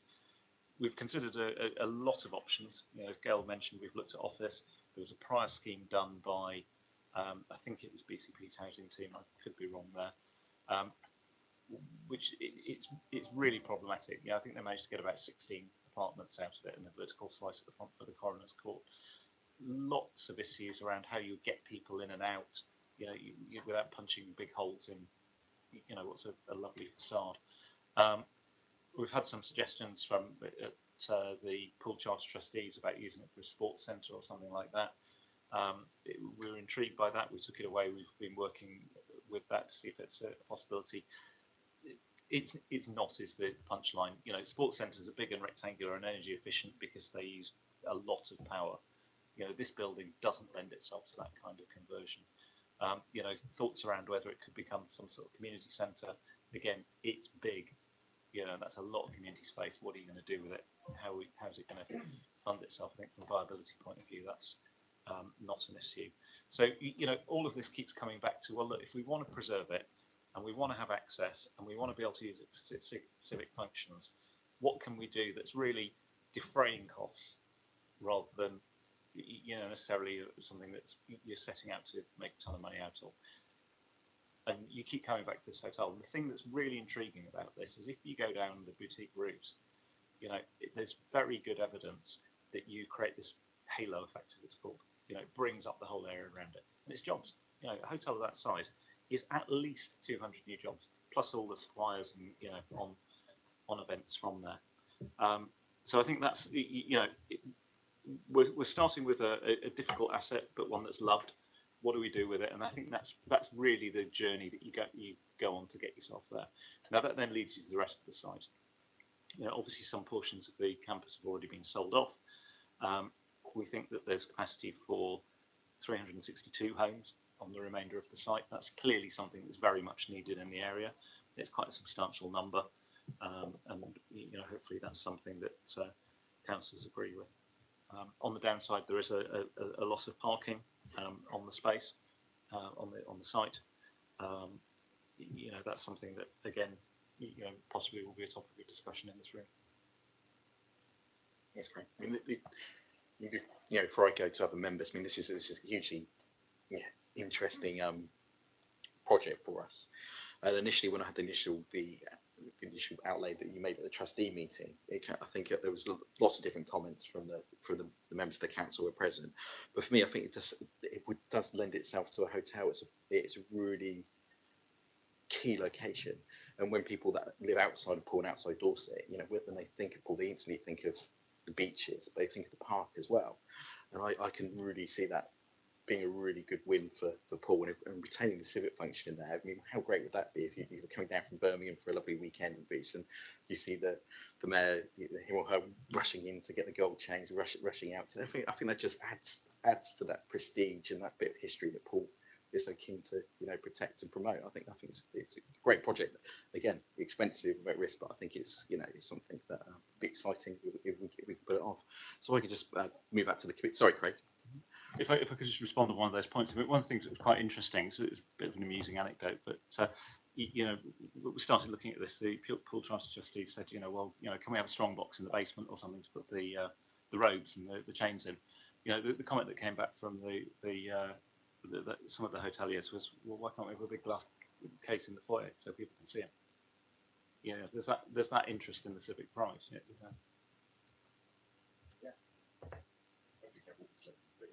Yeah. I can see it. Yeah, you perhaps wouldn't put gold chains in there, but certainly robes and things. I don't know. I think you did drop one of the key ones. No mummies. Okay, so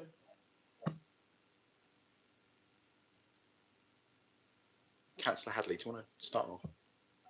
Thank you. I guess the first one is around timing. So the recommendation 4B talks in terms of selling the hotel in year 6 once the revenues are stabilised, and selling the land in year 2, having had the halo effect. And I don't see quite how that works, because if it's going to take to year 6 for the revenues of the hotel to stabilise, then surely the halo effect won't have actually built, because it won't be operational by that time. So there's something about timing which doesn't seem to tune for me. Second one was around highways arrangements. When under the option for the coroner's courts, it's highlighted about the inadequate entry and exit points for the well-configured housing. I think that's probably true across all the options rather than just the coroner's option. It ties to discussions I had around West Quay, West Street, West Quay, where I was very adamantly that the gyratory system was 20th century thinking, not 21st century thinking. And what options we might have to actually break the gyratory system around it, which would help with noise, help with boy racers not racing around the roundabout, and actually use Commercial Road as the main thoroughfare, and potentially a plaza or certainly a traffic speed reduced between the hotel and the park as being a key thing. The third one's around demolishing the annex this year. I had heard that there was a storage of stuff in the annex, and it's highlighted in the report that it was to be demolished. As far as I'm aware, I won't say the detail, but because we're in open session, but I thought that it has been earmarked for a significant storage need for probably 2 years. But so that didn't seem to quite work. And then the next one was around the loss of the 408 car parking spaces, and there's a figure given with that. I'm not sure whether that's the real figure or whether that's assumed that all those 408 spaces were being used by the public, because most of them, I think, were the Monastery car park, which was for staff, which haven't been used for quite some time. So if that was the real figure, then it's probably just the surface car park, and that's significant. And if it's a figure based on 408 spaces, maybe that's not the figure. And the last one was sustainable energy, and I understand that the solar array on top of the Monastery car park is planned to be moved. But there's also quite a big solar array on top of the city centre annex. I guess the question is, well, what's the plan for that? Are we going to strip that out and make good reuse of it before it? Otherwise, we're not getting the value for having implemented the solar, and we've got lots of other estate that could do with it. Thank you. Sorry, there's quite a few there.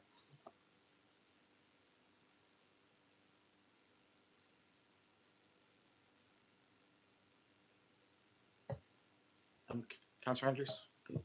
Thank you very much, Mr. Chairman. A question to start with, hopefully get an answer. Craig mentioned that 150 rooms. There are some plans in our thing. If you want to check and look at those plans, it's pages 281 to 282 on the thing. And I've counted up the rooms on the plan, and I can only get to 89. So I want to know where the other 61 rooms are. Are they the ones that are going to go in the attic? Obviously, being a listed building, that will be a problem. Yeah, Craig, yeah. If you're free. Well, first of all, it's not all of the building that's listed, and the proposal for the upper storey was that there would be mansarded extensions facing into the centre of the space, which initial conversations suggest wouldn't be problematic. That's Andrews. Okay, thank you. On this particular property, I think we might need to go below the line because the financial aspects are immense. Craig has actually mentioned a figure, how much it's going to cost to just repair it to its current state of repair. I'm not going to repeat it. But the figures are immense.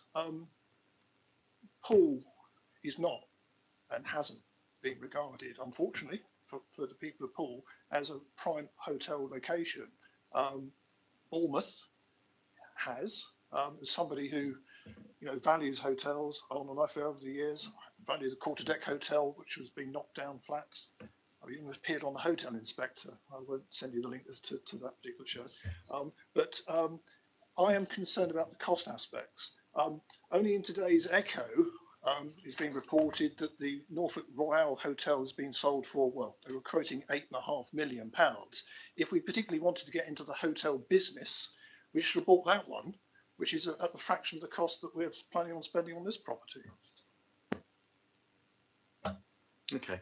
It's interesting on about hotels. The comment I get about hotels is there's loads of people who want to visit Poole because it's stunning. It's just there's not enough rooms. That's the reason we haven't got enough visitors, because we need more hotels, and hopefully this project will supply that. So I've got a few speakers. I just want to try and take it in order that I've got them. So I've got Councillor Butler. I think you wanted to come in.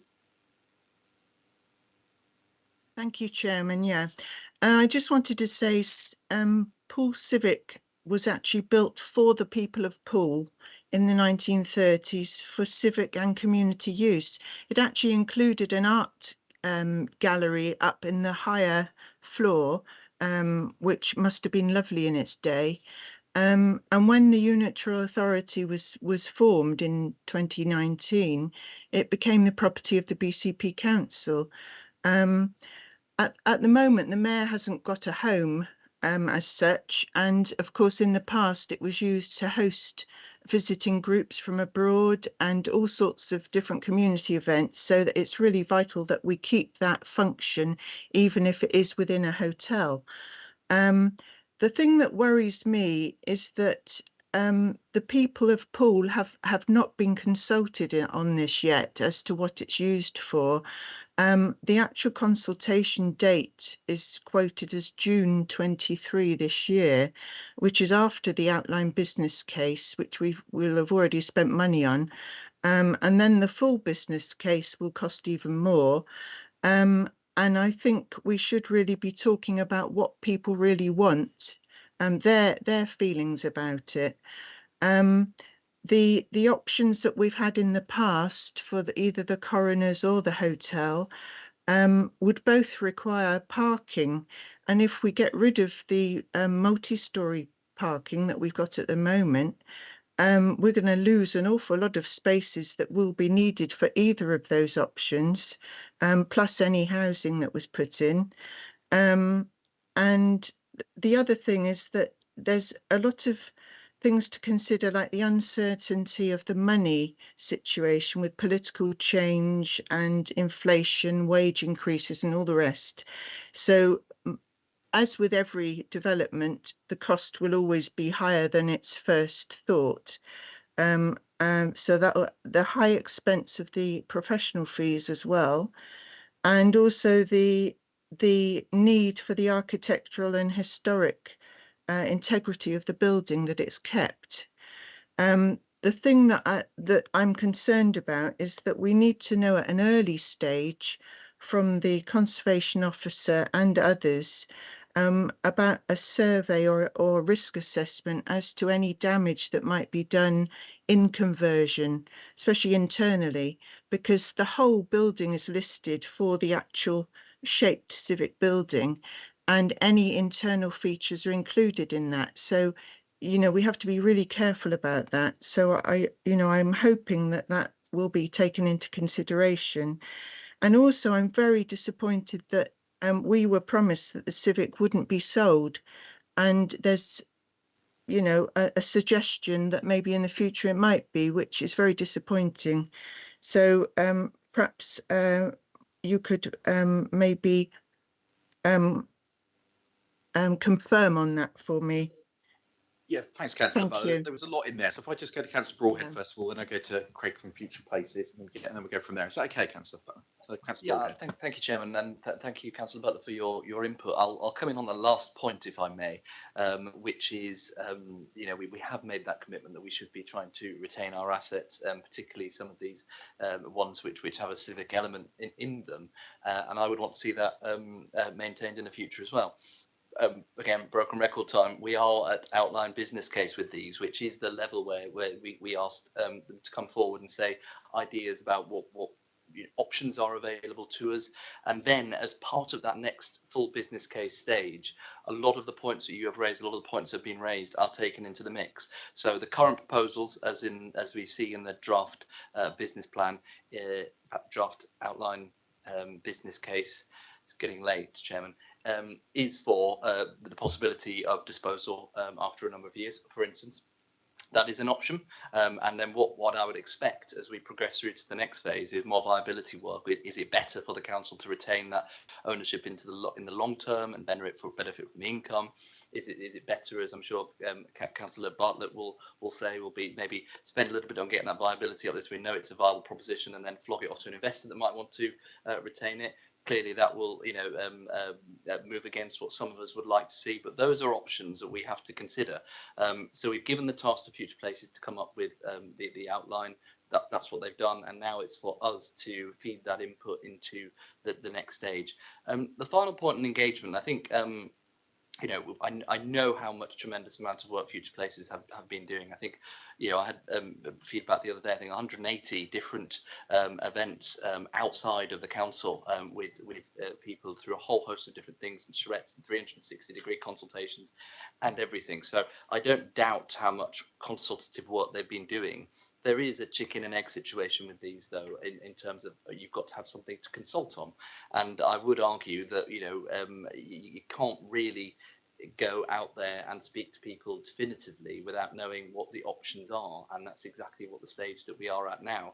Otherwise, the public will have ideas, many of which are completely and utterly unviable. So you need to do a little bit of work, a little bit of graft, get to these outline business stages, so that you can do what Councillor Butt suggested earlier on, which is then properly engage the public into that phase as we start to develop the proposals. That is, again, you know, the final point from me, that this is over and above what we've done with regeneration in the past. Normally, we'd get to that almost full business case as a local authority before we start doing that work. Now we're able to do it much earlier. So if I had to give you my political commitment, it would be that I would want to explore options to retain that asset in the long term. But, you know, precisely the reason that we ask the experts to come up with options is that they give their candid view on what those options are. Thank you, Chair. Thanks, Councillor Broadhead. Craig, can you take this? Yeah, can I just deal with this point about keep or sell in isolation? You know, it's a bit of a tricky one, isn't it? You know, on the one hand, there's a political commitment being made by, I think, quite a range of people from a number of parties that, you know, selling this thing is not something they want to do. Absolutely, I understand that. From a purely financial point of view, viability is improved by selling it. So we have to put that forward. You know, if you guys want to say, well, do you know what, we've heard that, but we want to keep it and we want to spend the money on keeping it, that doesn't alter the regenerative aspect of this. It doesn't alter what we're doing. And you know what, we would say, absolutely understand that, fully respect it, go ahead and keep it. It's, you know, it's like anything, isn't it? You know, you've got an asset, do you keep it, do you sell it? Yeah. And we don't feel it's our decision, we feel it's your decision. Sorry, Cam, let's go. to come in on some of the other councillors' points. I've been furiously taking notes and then kind of rather perturbedly watching people trying to room count.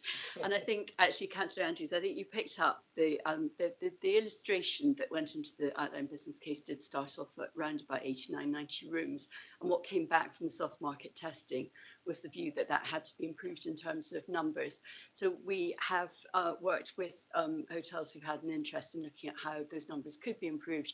And it for the under the different models that Grace talked about, there's various ways of doing that. So it's just to say, I mean, I wouldn't strain your eyes too much, but we absolutely, are looking at where that viability point sits, and we mark your expertise in that area. And also, I mean, we were actually extremely surprised at the level of interest that came back from the market. We thought there might be, a few hoteliers interested. When the level of interest came back that we got, it was actually quite surprising to us as well, but extremely gratifying.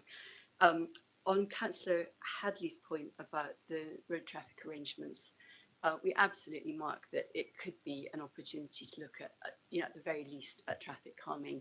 There could be something more ambitious to be done there in due course. It'll take quite a lot of thinking through. You also have a, educational establishment in the vicinity, and creating that routes through to the park in a safe way is something that we very much take on board as the next stage of the design exercise. But I think the initial starting point was that the scheme actually can proceed because of the level of use that the scheme has had in the past on a standalone basis, but the ambition would be very much to work with yourselves as local councillors, and the broad ambition of calming in that area makes a huge amount of sense. Mayoral office, we've very much explored with any of the hoteliers who've taken an interest that would be something that could be accommodated. So the councillor who raised that, it is a point that's very much at the heart of what we're doing. And then I think a councillor made the point around conservation assessment. Absolutely, that's been at the forefront of our thinking in how we've developed the scheme, and will be at the heart of everything that we do moving this forward. But I mean, just to say that we have actually raised the scheme with conservation officers, and we've had their feedback. We've had their feedback on landscape sensitivities as well, and all of those matters are being very much taken into account in terms of scheme development. Thanks, Gail. There's a lot of information there. Okay, thanks, Councillor Butler, for your comments. I'm going to jump about a bit. I've lost a little bit of the order where councillors wanted to speak, so do forgive me if I get the order wrong. So, Councillor Aida, I think I had you next. Thank you, Chairman. I think I may have come up the order a little bit. Thank you very much for that. Yeah. Okay. Right. Thank you very much. I may just go in a random order here, but just a few comments I'd like to touch on. First of all, just I'm agreeing with Councillor Butler, Diana Butler. This is, we know this is not your normal site, and I don't mean the physical characteristics about it, about what it means to the people of Poole. And I've been here 20 years, and there's others who've been here considerably longer, generation-wise. This means something considerably different. The word SALE, let's use it ever so carefully in conversations, please. I do take the point that, our job is fiduciary duty, and we've got to look at all the options, and nothing can be taboo. We've got to look at everything, but that word must be used so carefully. And I do regret that it may be one of the words reported from today's meeting in tomorrow's media, that option is still on the table, which would be most unfortunate. So I'm one of those who we must look exhaustively at everything to deploy it while in the council's ownership, and I think that's what is being proposed. To start with, you mentioned the hotel being the front running option. In a sense, I'm delighted if there's actually interest from hoteliers in this. I think my experience as a councillor has been, the story of maybes that we've had in Poole, and things that have come and gone, and things that have dragged on for ages and never quite landed. But on the other hand, if there is a genuine interest here, that's excellent. And also if it's hotel rooms of the right type as well, and just very loosely from the middle to upper level as well, where I hear resoundingly from all the business contacts and events organisers and so on, that is where we are short of in pool. It's not at the low end, it's the middle to high end.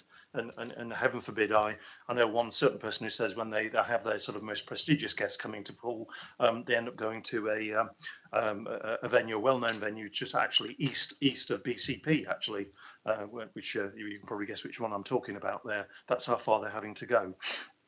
But if that's a goer, very good. I think if that's the one which is the most realistic way of protecting a sort of a civic, a common entrance area whereby the mayoral function can be there in a sort of a nicely souped up and revamped, but with a good respect to the heritage of that area, that can be accommodated as well. I can also see that enhancing the facility for the mayoral function as well, by having the facilities and you know, the pizzazz there to for it to be wonderful. That would be a wonderful win-win as well.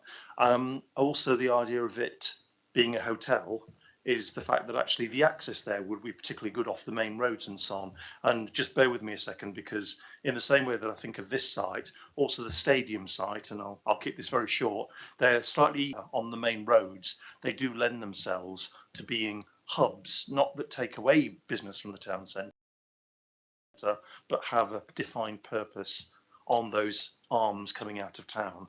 And there's something there that could be useful. The view over the park is tremendous, and of course credit to all those involved in Poole Park as well. The housing troubles me a little bit if the proposal includes intense housing on the site, because how that then fits with something which is a mid to range higher level hotel, we've just got to think about. It's not a site where we're trying to just pack things in, but how does the whole site live and breathe in the community, in the living place that is Poole? It's got to really hang together from a visit experience point of view. I'm sure you're thinking of this, but I thought I'd get that one in myself. And there's a few other points, but I'll just touch on one more thing, is the parking, the car parking. There's got to be, at the risk of sounding a bit of a Luddite or something, there's got to be enough car parking facility here. People who come to this as for hotel stays will not be coming on their bike or walking. They will be coming in motorised with all their clobber, all their things, events organisers, conference attendees and so on. If that's what's happening, they will be coming. It can't be a place where people think, don't go there, don't have your event there, don't have your conference there, don't go there for God's sake because there's nowhere to park. Let's not have that scuppering the whole idea from the start. So thank you. That's a good, interesting point, Seth. Thank you. Councillor Broadhead. Thank you very much. Just one point on the back of Councillor Ayenger's very well made comments, although I will point out it's so late that it took me a while to spell out S-A-L-E in my head, which is probably just, I saw a few people look around and just get, and just to be really, you know, if the press or public are listening to this, I thought I made certainly my position really clear earlier on. Whilst it may be that there are potential recommendations that come through from an outline business case that you could sell the development, that's absolutely a potential advice that we might well be given. We have made a commitment before that we would wish to retain the asset into the future and explore all of those options. That's certainly something that I would be doubling down on, expecting to be exploring further as the full business case comes forward. So Councillor Ayenger is absolutely right to raise the point, but just to give the satisfaction to those out there listening, I don't want to sell it either, and that wouldn't be my plan. Thanks, Councillor. Craig, did you want to comment? Yeah, comment on a couple of those. Interestingly, I took the letters that Councillor Ayenger read out and managed to make ales out of it.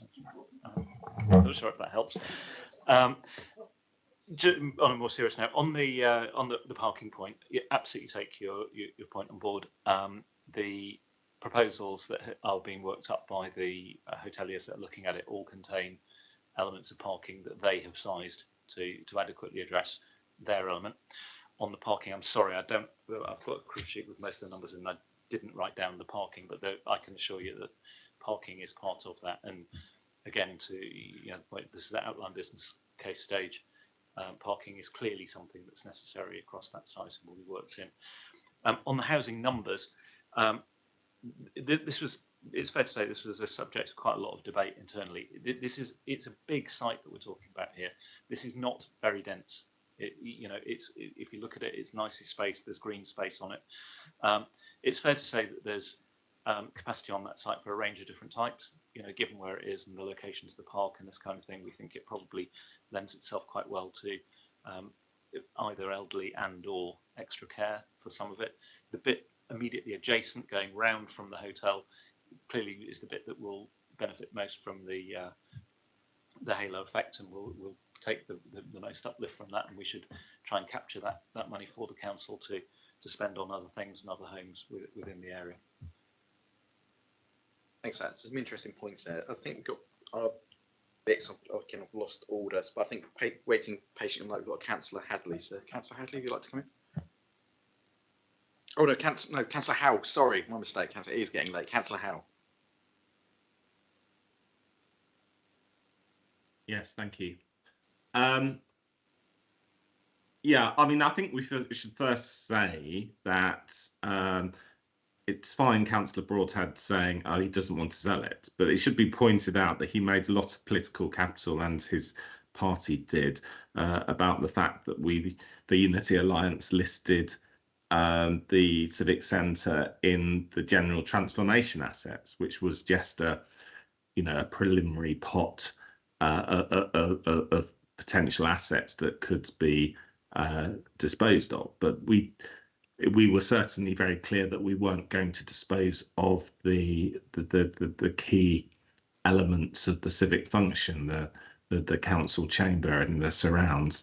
But now, surprise, surprise, what's being brought forward is a paper which includes potential sale of those assets.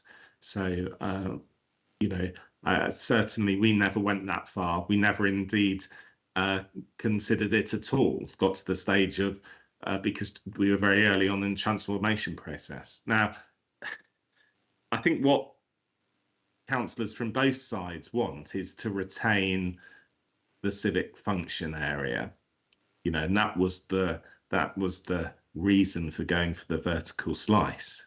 Seems to me that if you put sale options onto the table, then we potentially lose control. Well, we will lose control of that site unless we negotiate a very long lease with whoever we sell it to. It all gets very messy and complicated, and we could find ourselves in a position where actually we can't agree a lease in that situation. I think it's very important that we make sure in any deal going forward that the civic function area can be hived off, and we can maintain ownership of it, even if we have to let go of the other part of the site, which would be converted to a hotel.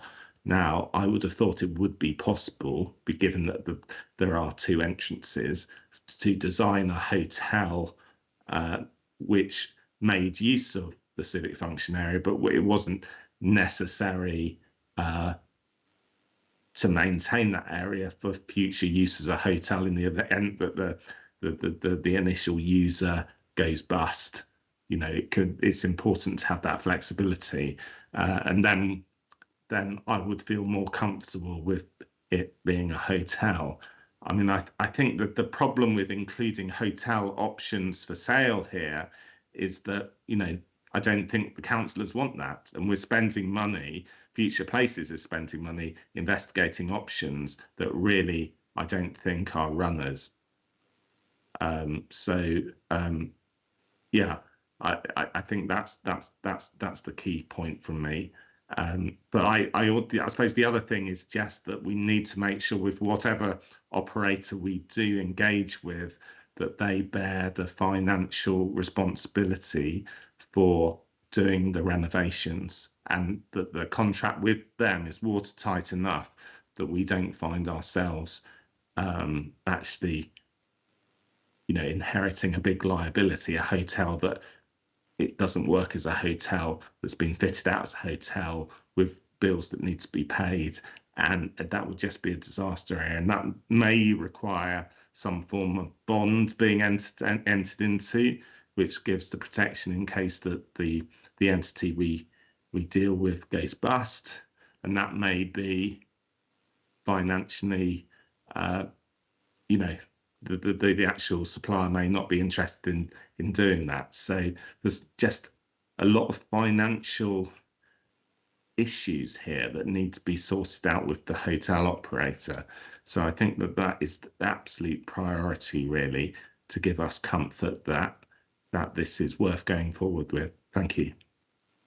Yeah, thanks, Councillor Hadley. I think it's reassuring for everyone to note that there seems to be a consensus for all members and across party that we want to retain the civic centre's ownership. Is there anything else, Craig or Gary, you want to come in on that, Councillor Broadhead? If we move on to the next question. Okay. Sorry, Councillor Brooke. It's the best I've got at the moment. Hi, thank you, Chair. Probably not a lot to add, but I'm having listened to everyone. But I think there are certainly three really key elements in this. The traffic and the gyratory system, I think, is absolutely critical to look at in more detail. I can't see the hotel surviving if we keep the gyratory system because of the nature of the traffic. Gyratory systems are known to allow speeds to increase, and as Councillor Hadley said, you only have to look at how people drive away from the traffic lights at each of those sections to know that it's actually being used as potentially a racetrack around. It is very, very fast. It is very, very noisy. And opposite the hotel, you have the park, which is one of the jewels in the crown for pool and is a vital element of the hotel. You need access to it. And yes, I mean, when we showed a member of Future Places around a few months ago, we did discuss the road and what could happen, and there were references to traffic calming and moving where the exit and the entry, where the main entrance to the hotel should be. Then there should be access to the park near that, and so on. So a lot of work to do, but I don't think traffic calming is the answer. I think a complete overhaul of the flows is required, such that you don't have much in the way of traffic at all in that section between the hotel, or potential hotel, and the park. I think that's to me is one of the most critical elements in the planning of this. Secondly, it has been a real shame that pool charter trustees and the mayoralty were very, very quickly thrown out of the civic centre and it emptied. It has had a dramatic impact on the mayoralty and what it can and cannot do. There has been no home. We have not been able to entertain any residents, whereas we would normally have groups in for afternoon teas, for discussions, for insignia talks. That has all gone. And one of the key responsibilities of the charter trustees, and it has to be there in any business case, is the preservation of the heritage of pool and the charters and everything that goes on in the traditions. And we've already lost a large number of those, not through our fault, but the fact that the civic centre has been close to us and emptied. And that has been disastrous for the mayoralty and the mayoralty reputation. So I'm glad to see that there has been a focus on it in the work and the talking, but it is absolutely critical that it is kept. And that's what worries me about any reference to the sell-off, because as with some of the other business cases where we were talking about, we want to guarantee the place, the quality of the place and the character, and if you sell off, you can't. In exactly the same way, any selling off, you could not guarantee the preservation of the mayoralty and the civic uses.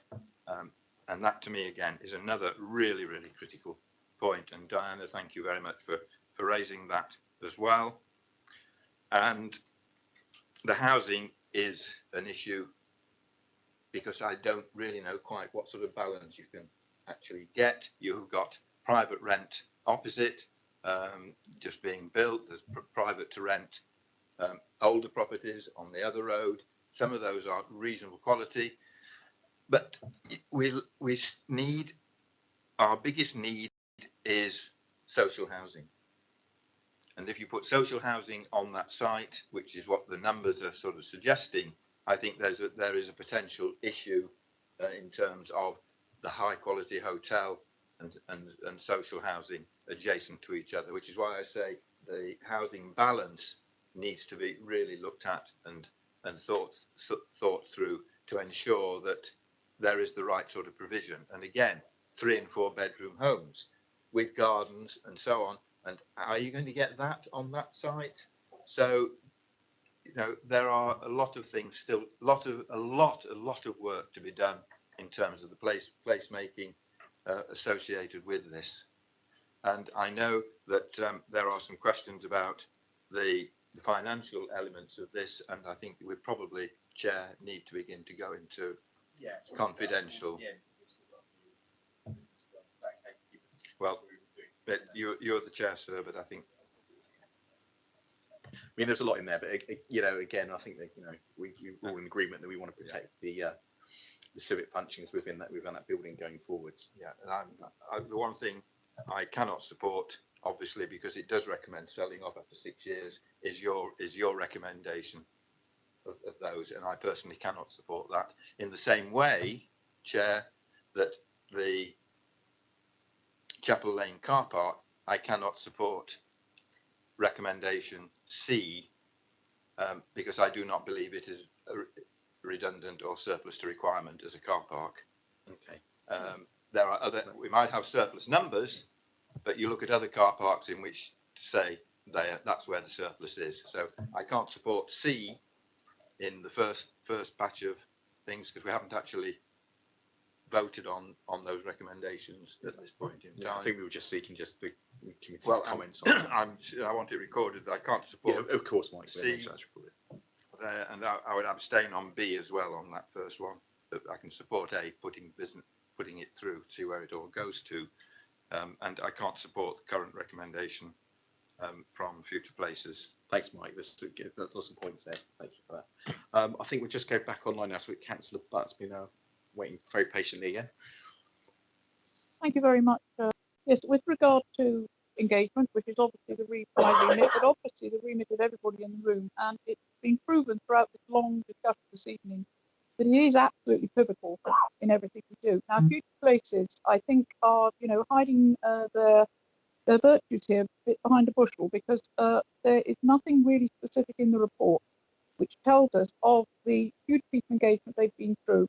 Councillor Broadhead has advised us about what's been going on, of which we can all be grateful for. But can Future Places please tell me what have you been doing with regard to engagement with this specific issue? Because I'm aware with this specific issue, on conversations with James Croker on a regular basis, that a huge piece of work has gone into this. And all these deep concerns, especially around the civic office, etc., and the provision of, I think Councillor Brooks said social housing, but I believe it would be housing of all types, how they would meld together. Now, I know these conversations have been had. So can you tell us, in your wisdom, today in this committee, what they are and the huge piece of work you've undertaken? Because the report sadly lacks in that dimension. Thank you. Sorry, Councillor, but I probably should say that the audio was pretty bad there. I think, Councillor, do you manage to pick some? Yeah, I managed to pick up the points, which is, how much engagement is done, why is it not referenced in this report? And I mentioned this earlier on, and what I would say is that there is a major report coming from Future Places next month, which will be talking around all of the different work they've been doing and the level of engagement, etc., because a lot of work has been undertaken. I think what it's worth recognising is that what we have in front of us here is a draft outline business case to present to the council, not a big fluffy document that talks about, it's not very forward facing, not very public front facing. It's numbers, hardcore facts about what their professional advice is that we should be doing. So the fact that it doesn't major on all of the extensive consultation work that they have been doing, not just on specific projects but wider, I think is probably not the aim of these documents. because they are almost kind of internal documents from their professional advice. I take your point though, and I do think there is, and I'd said earlier on, as we move forward to the next batch of OBCs, we probably do need to bring more out, all of that pre-work that's been going in there, if they are going to be public facing, because these aren't public facing documents. So, I would, we will bring that out, but to give some assurance, there is, a big piece of work coming out next month that will detail in quite extensive information the amount of extensive consultation has been underway. So I would say that. Can I just come back on one point as well, that we keep talking about kind of rejecting this recommendation to sell. We're looking at this document in very early stages. As I understand it, there's 9 different options which the Future Places team have put forward for consideration at this very early stages for our consideration to then go back with. I'm glad they put the option of selling in there, because if they didn't, they wouldn't be doing their job. They've heard loud and clear. They've tuned into all of our council meetings. They've heard me say many times that we wouldn't be interested in selling it. And yet they put that option in there precisely because they're doing what we told them to do, which is come forward with your best professional advice on the options that are presented to us. It's for them, for us, to make the decision going forward, whether which of those 9 options to take forward, mindful, as Craig mentioned earlier on, that selling it might well be more viable for the scheme than not selling it, and that's the decision that we take. So I just think we need to be careful with this, what's being portrayed as in we're rejecting the advice, a strong advice to be selling. That's not what's happening here. We're receiving a bunch of professional opinion, and then our job is to digest it and then make the political decision on the next stages. So, and I agree with everybody on that, and I've said my view. Yeah, it's right. We have the options before us. Okay. Councillor Butt, I think that's covered all your points now, isn't it? But just move to Councillor Bartlett. Yes, thank you, Mr. Chairman. Yeah, thank you, Chair. Yeah, yes, we should retain it. We should not sell it. You'll be delighted to hear me say that, Bill. Can you make your mind up, please, Councillor? We should always sell it, apart from the 2 that he wants to keep. This wonderful heritage asset that the council owns. It's a beautiful building. Should stay in public ownership. What I'm a bit concerned about is that this decision is part of a sequential set of decisions that have already been taken. One is that the Civic Centre now, the old Bournemouth Town Hall, actually was agreed to be converted to the way, provided the Coroner's Court could move out, and it would move to the Poole Civic Centre, and it was considered to be an entirely, I don't know what the word is, a very, very suitable building to accommodate the coroner's work. And that was part of that decision. And in fact, I do believe that full council has already agreed that that would happen, and that civic part of the building would be converted and maintained for the mayoralty, etc. The only reason it moved out quickly because the work was about to start. It hadn't already started. So that was a full council decision. So the only way that's going to change is for this decision to come back to full council, because it needs to be taken. The decision has already been made. We're going back on it. Part of the reason that the mayoralty has suffered is because there's been a change in direction, which full council has not actually agreed, and maybe it should have done a bit earlier. Okay, that's all. Thank you. Thanks, Councillor Bartlett. Is there any other members like to speak to this? I haven't got anyone online. Councillor Andrews. Yeah, just very quickly. The financial aspects of all of these hotels, all these properties we've been considering this evening is immense. On this particular one, the residential is fine. The hotel aspect, the figures are frightening. And, that's why I think we do need to flesh out and talk, even if it's very briefly, below the line about the figures here. Thank you. So, yeah, Councillor Andrews, propose we go below the line. Yeah, what I'd like to do is do it all at the end. I know you've all got some comments to make on that. Is we've still got a bit of business to do, and then at the end of the meeting, sort of go under the line there, if that's okay with everyone. I've got consensus on that. Sorry, Councillor Hadley. Thank you. Yeah, I just wanted to come back on the comment that Councillor Brooke made around transport, and it was what I forgot to say earlier, which is that in London they're systematically going through and removing all their gyratory systems, and very famous ones like the Elephant Castle or the Old Witch, things that people will know. They've all changed in the last few years if you haven't been up to London, and they are no longer gyratory systems. So it is about making more human space and more public space. So I really welcome that in terms of, if you're placemaking, then you really need to, and I'm sure you're aware of those examples and others, but Transport for London, it really is systematic. They're going through all of their gyratories going, this is not the way an urban space should be, and actually the traffic still flows and works, and it's a big project to do. I don't underestimate that, but it's not just me having a mad idea, it's well founded in terms of evidence. Thank you. Thanks, Councillor Hadley. Can I just say that I totally support Councillor Brooke in his comments earlier on about the mayoralty in Poole. I do understand that the present mayor is having difficulties over there. As the mayor of Bournemouth at the present time, we're in close contact. So I would like to ensure or put on record that you do take account of the mayor in Poole, who's been there over 800 years or so. And we should maintain that facility. It is the heritage of that particular town. They've been here a lot longer than Bournemouth, and we should retain it and ensure that it survives. Thank you. Thanks, Councillor Lawton. Does anyone else like to speak? We'll move on to the next item. And then obviously the confidential matters we'll pick up at the end. So if we just move on to agenda item number 10, which is future places, Paul Key.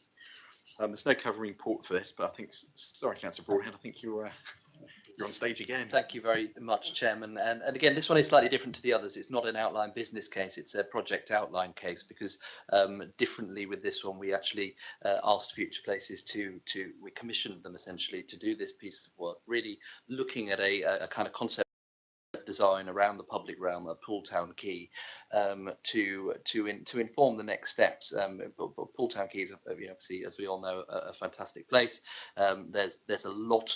We've had intense discussions in Future Places around the real utility of getting in early with infrastructure investment, particularly around public realm, particularly around lifting the place and the positive effect that has on land values, on visitors, on everything else.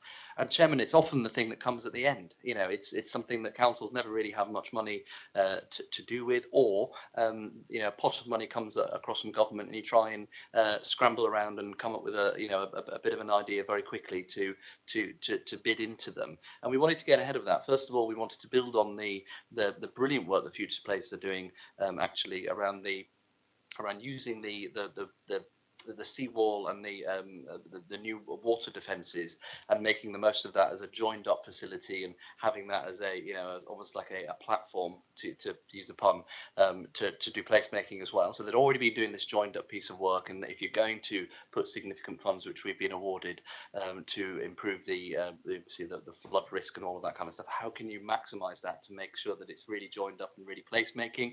And then of course that joins quite literally to Poole Quay as well, so it made sense to get ahead, do this kind of design code, this concept. So first of all, to make sure that's joined up, but secondly, to make sure that we've then got something ready to go to decide what to do next with it. So what we've then got to do is figure out what the next stage is. At the moment, there's a few options, and I think we probably need to just sit back and look at those options. So I don't think we're recommending at this stage to do the next piece of work on this, because we need to know how to fund it. Is it something that we might look to get ahead? We've got things like the Futures Fund that we designed very much for this purpose. Is it something whereby now that we've got this kind of ready to go proposals, that it's prime for the next round of levelling up bids or whatever may come through from government? And I'd be really keen on that actually, because nice as it is to receive these funds and opportunities from government, there is often a very tight time frame, and having something there that is fully formed, I think gives a really good opportunity, because it's clearly a better submission, but also is much more joined up. A good example of how that can happen is our recent success in the £18.2 million levelling up round 2 bid from government for our kind of seafront strategy work. Part of the reason we won that was clearly because the bid was very good and some of us pushed very hard, but mainly because the submission was absolutely excellent, because it was a piece of work that had been underway for a number of years. So the submission felt joined up, it felt solid.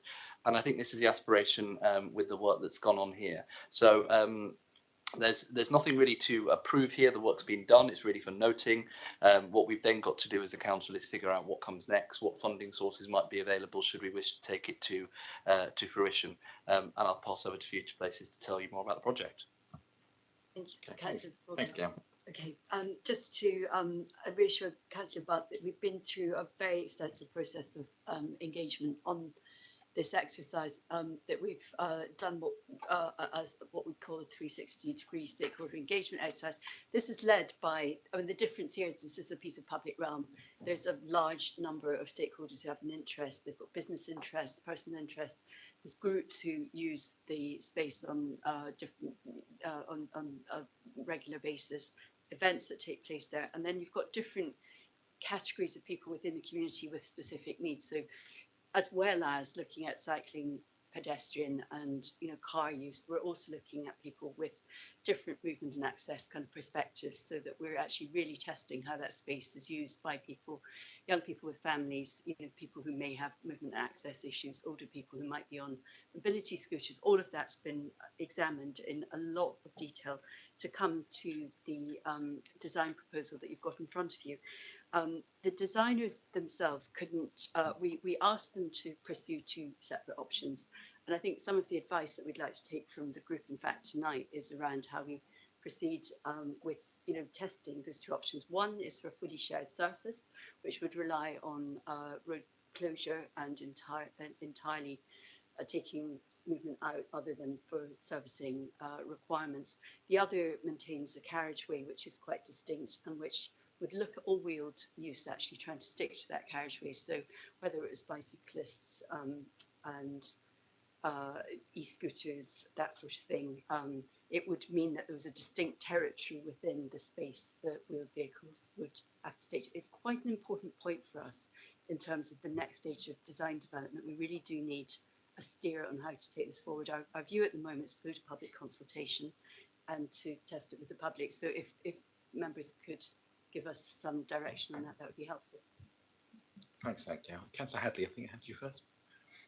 Thank you. Yes, well, obviously, this is in my ward and of particular interest.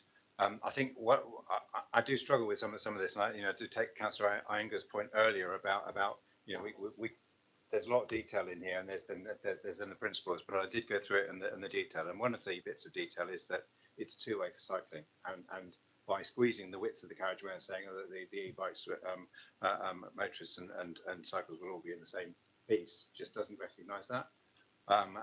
Similarly, the use of timber and widening the barriers, again, encroaches on the space in terms of the ability to flex it for multiple use, and it seems that the idea of events pushes the restaurant, cafe, pub access out further, rather than a lot of the events are other things coming in, stalls and other ways of using that space. So I think for me, I've got real challenges in terms of the scheme acts have been put up, and as Councillor Broadhead said, as something that we can take forward. I'm not sure it actually fulfills that brief. There's some interesting ideas in there. There's also, just the document has loads of spelling mistakes throughout. Pool Pottery is still there. Pool Pottery Studio is still there, and it says it's not. There are some the motorbike parking is shown in the old place. It's not where it's actually on the roundabout now. It's not where it's shown in the document. So there's quite a lot that's out of date and wrong in terms of this document. So I'd be really concerned about it being taken. It's great. But it needs further work. I think it needs further consultation, because I was at the Charette meeting, and I think I did feedback to you. Some of the feedback I was having was, gosh, we're going through this all over again. We've covered this so many times. Where can we get on and do some stuff? And some of the stuff is, for me, would be about tidying up the bins, tidying up clearing some of the clutter and some of the ideas that we've got. And I suppose the question, if we haven't got a significant amount of money, is can we just get on with some of these things with a view towards building towards a master plan, rather than necessarily waiting for a magic drop of money from government, although clearly that's probably the only way which we're actually going to achieve this is a significant grant in some way. One of the elements that was there was vehicle charging clutter. I'd just say absolutely no. We don't want, I think for me, actually having most vehicles on there at all, apart from for servicing, is a problem. There's then something about how disabled, particularly how they access, which we need to think about. But we certainly don't want to have stationary vehicles charging on the quay. So that just shouldn't be even countenanced because it's just totally inappropriate use of the space. So I welcome what's been done. I don't think it's perfect by a long way. And I think we need to go around some more iterations of it, and if possible, move some things forward on the ground would be lovely. In terms of shared space or curbs, I know that not having curbs is a problem for the blind, so I think you're right. Exclude the traffic if you make it shared space is probably key. The lower high street did go for shared space, and people park all over the pavement, and it's a very narrow pavement. So I think shared space and traffic, the traffic will just muscle their way all over the spaces, supposedly pedestrians. So I would favour shared space and exclude traffic. Thanks, Councillor Hadley. We both come in at the same time, so Councillor Brooke is your closest. Yeah. Fine, thank you, Chair. Yes, I found this very interesting, and one of the things that I was really delighted to see was attention to I would love to be able to describe it as the lanes, but of course they're so narrow that you can't get anything in them other than one person at a time. But they all do need a major uplift. Unfortunately, they don't all go through to the high street, which is a great shame. And they lead into an area where nothing's been done for years and years and years. And it seems to me that there's a problem here that we've had for 20, 30, 40 years. We keep on doing schemes for this bottom end of Poole. I can remember when Portsmouth University came along and did a whole lot of work and lighted the lanes and decided that actually you could create a little Venice down at the bottom, totally out of this world as far as expenses are concerned, but an absolutely brilliant and imaginative scheme. But ever since then, that part of Poole behind the quay has been left. It always falls out of attention in terms of development and regeneration. And when you look at some of the back roads, Market Street and so on down to the church, where it has been renovated and you've got that bit of regeneration, absolutely superb. And then what does it go into? I used to run a shop in the high street in what's known as Grand Parade. A lot of people don't even know Grand Parade, but it's an 18th century warehouse. And behind that is a huge open space, Miss Dibben's Yard. Unfortunately, because there has never been a scheme for that bottom end of the high street, we have now lost a brilliant opportunity where we could have linked into some of those lanes and had a walk through into an area where you could have had crafts, cafes, parasols in that whole area there to turn it into one of those high quality experiences. But we've now got a block of flats going to go on that site, and we've because there has been no master planning. So yes, I'm delighted to see some of the things that are being put forward. I'm delighted to see the attention to the little lanes and passageways, but again, it falls short because it doesn't take you through into that bottom end of the high street where you need to link through and tie in some regeneration and really make it what it was. In the early 90s, when I had the shop, you used not to be able to drive a car through the bottom end of the high street because of the number of people. There was a change in the policy of bus parking, which killed off Poole Pottery visits because they could no longer stop for the morning, and it killed off the bottom of the high street. 70,000 people footfall was lost because of a change in car parking. So there are a lot of things that have led to the deterioration of the bottom end of the high street and Poole Quay as well. It lost all its family items because of those changes and the lack of investment. Now we've got some investment. Let's see if we can bring it back for families. Just respond very, very quickly to Councillor Brooke. I mean, just we are looking in the broadest sense. Actually, the what's before you is just the public realm design for the quayside. We've actually with the planning department, won an award, a pilot award from JULAC to put in place a design code pilot for the whole of the Pool Quays area. Now that's actually allowing us to go a bit further, and we very much would like that to explore exactly the area that you're talking about. So that's linkage between the quay and the high street, which we absolutely would agree with you would be a tremendous thing to do, but also would really buoy the regeneration of the area as well. And if I can just come back on that, one of the other things that we've lost is the huge new development behind the little pub on the corner there, where we've got this huge block of flats overpowering everything. If the building had been knocked down and been turned into an open green space, which it could have been, it would have been absolutely fantastic. But what we've got is a huge block of flats that swallows a historic pub with its tiling and everything else. And, you know, again, it's that lack of planning, that lack of consideration of placemaking in the whole. You do it, if you do planning one application at a time without an idea of what you want as a whole, you get. Yeah, we know how passionate you are about that, Mike. Hopefully, yeah, future places are something on board. Councillor Hager, and Councillor Bartlett.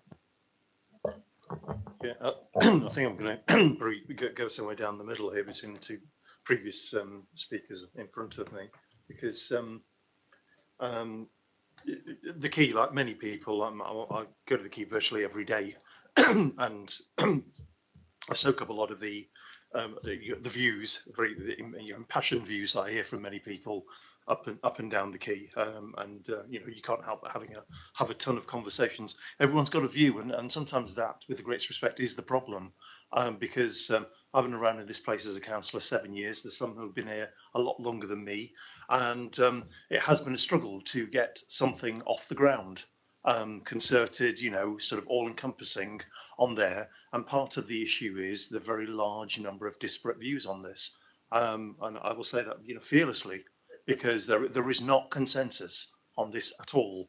I'm convinced of that. This is why I think I'll continue. So I think Councillor Hadley was saying, I think there's something around having an overview, and if I say with a light touch, an overview of what the quay might look like going forward. I would disagree that something needs to be in the form of a master plan, like we traditionally think of master plan, with actually a scheme design very firmly laid out along the quay, because in my experience, that's how the trouble starts. That's how the disagreements all start. And it's the recipe for nothing actually happening on the quay. So therefore, I think with a light touch of you, like, this is roughly where that kind of activity goes on. This is actually protected naturally. This is where, for instance, a certain other thing could go on, a certain sort of zoning view of the quay like that. But then there's something pragmatic, which is just get on and do stuff on it, which may sound tactical, may sound lowball. I don't think it is at all. And one thing personally that I'd push for is to get a resurfacing of the quay. I think the surface, the road surface and the pavement surface is dreadful along the quay. Obviously, it's got to be done carefully because there's certain conservation aspects of what must be done there, of course. But I think the walking and so on, the foot walking is awful, the surface right along it. And there's different changes and different materials and so on. I think that's something that ought to be moved forward with speed. And there's various other things as well. But I think this council has a duty to start doing some actual implementations on the quay, as well as keeping an overall sort of an overview, so that we don't make some long-term mistakes. Thank you. But sorry, first final thing can I add? Actually, on these documents, it's fine. I don't want to make the mistake of, you know, commenting on details and so on, because many people will want to comment. I'm very keen that these do go out and have a hell of a lot of input into them. Thank you. Thank you. I've got Councillor Bartlett and Councillor Howell online. Thank you, Chair. So I won't comment upon the designs in the paper there, thank you. But what we will focus on are the recommendations made on the economic part of the paper, where there are 3 options given. And I'm very mindful, of course, of the current economic situation. And Phil has already mentioned the issue about the funding stream for this. And straight away, I'm thinking, hang on a minute, Futures Fund, that would require a business case. How are you going to get a business case to Adam Richards for a public realm improvement? Probably chances of that are pretty slim at the moment, I would suggest. So then I'm thinking maybe strategic still is the route, if indeed that would be possible, because then, you know, it's basically coming out of contributions through the planning system, which would be great. But with the options on there and where we currently are, you know, I can't actually make a recommendation on that. Like to say, yes, we need to pursue it and go ahead with it, but actually the answer lies with the finances of the council and with the chief financial officer, because, you know, that it's really down to him at the moment. But you know, some of these ideas in there here are great. Actually, they are fantastic. So that's all I can say, really. Yeah, thanks, Councillor Barr. Councillor Howe, and I think they will wrap up then on this section. Thank you. Yeah, I've come to this document relatively late. So I would welcome sitting down with future places to discuss it. But I do think that the focusing on Pool Quay is somewhat of a sideshow. It's missing the point. You know, the key issue with the quay is, you know, do you close it to traffic or not? You know, and that's where the big argument is going to be. And until, you know, in my view, you know, it might not be the right time to do that, but it's not really, you can only make a really transformational change to it if you do, and you move the flood wall and you put it, you know. But so that's, it's all fine thinking about those options, but I agree very much with Councillor Brooke that really, you know, the quay works. You know, people go down there in large numbers in the summer, they like it, you know. It's a bit shabby, it needs tidying up. It'd be great to get investment where it can do a proper job. But the real problem is that people drive to the quay visitors car park, they go out onto the quay, a small stretch of a couple, you know, 300 yards or whatever, and they go back to their car, and they don't engage more widely in the town. And we need them. So even if you're like, you know, 40 yards up the high street from the quay, you'll have relatively little, or had relatively little footfall until the lower high street was closed in the summer, where it's slightly improved. But we need to build those connections, and particularly the connection to the you know, between the bridges site, you know, and the Holes Bay, and you know, that's a real gap in the quay. That's the problem with the quay. That there's nothing really to take people between those two areas. It's that, you know, how does the quay relate to what's happening on the Quay Thistle site? You know, the eternal problem of Dolphin Quays, and how you rescue that. You know, these are the problems that need sorting, and they can only be sorted by you know, grabbing the bull by the horns and some serious investment. And you know, what is actually happening is we're just putting a little bit of money towards you know, a design for the quay, which, you know, we've got no guarantee of actually delivering, and actually won't sort out the key problems that we want to sort anyway. So yeah, you know, a master plan would be great, but it needs to be a master plan for the whole of the southern part of the town centre. And it needs to be the kind of master plan where you get things done, not a planning master plan. It's like, this is what we're going to do, and this is the order that we're going to do it in, and we're going to make it happen. Thank you. Okay, thanks, Councillor Howe. Oh, Councillor Broadhead. I think we've just come to the end of the discussion, so I just basically like to say thank you to everyone for feeding into this process. This is unusual, and this is different to the others. We're not really at a decision point. We're not seeking you know, this isn't going into a cabinet paper where we say, right, we're going to push the button and definitively get on with it.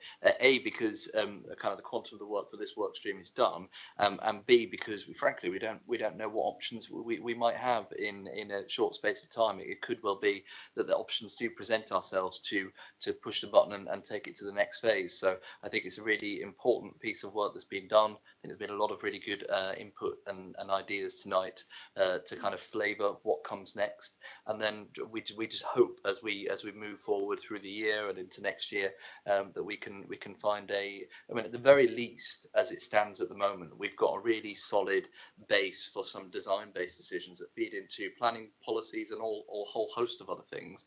But I'm still very optimistic that we can find a way to do the big fix here and actually get Pool Quay to the level of investment that it deserves. So I think we'll wrap up that discussion there. So thanks everyone for their input. I know there was a couple of colleagues that wanted to talk for some matters underneath the line. I think there was at least 2 questions. So I suggest what we do now is go into sort of private section. So are you happy for me to read this out, Claire? So just for any members of the public watching, so that under section 100A4 of the Local Government Act 1972, the public be excluded from the meeting for the following items of business on the grounds that they involve the likely disclosure of exempt information as defined in paragraph 3, part 1 of Schedule 12A of the Act, and that the public interest in withholding the information outweighs such interest in disclosing information. Okay, so we'll take the meeting offline now. But thanks for everyone that's still watching out there.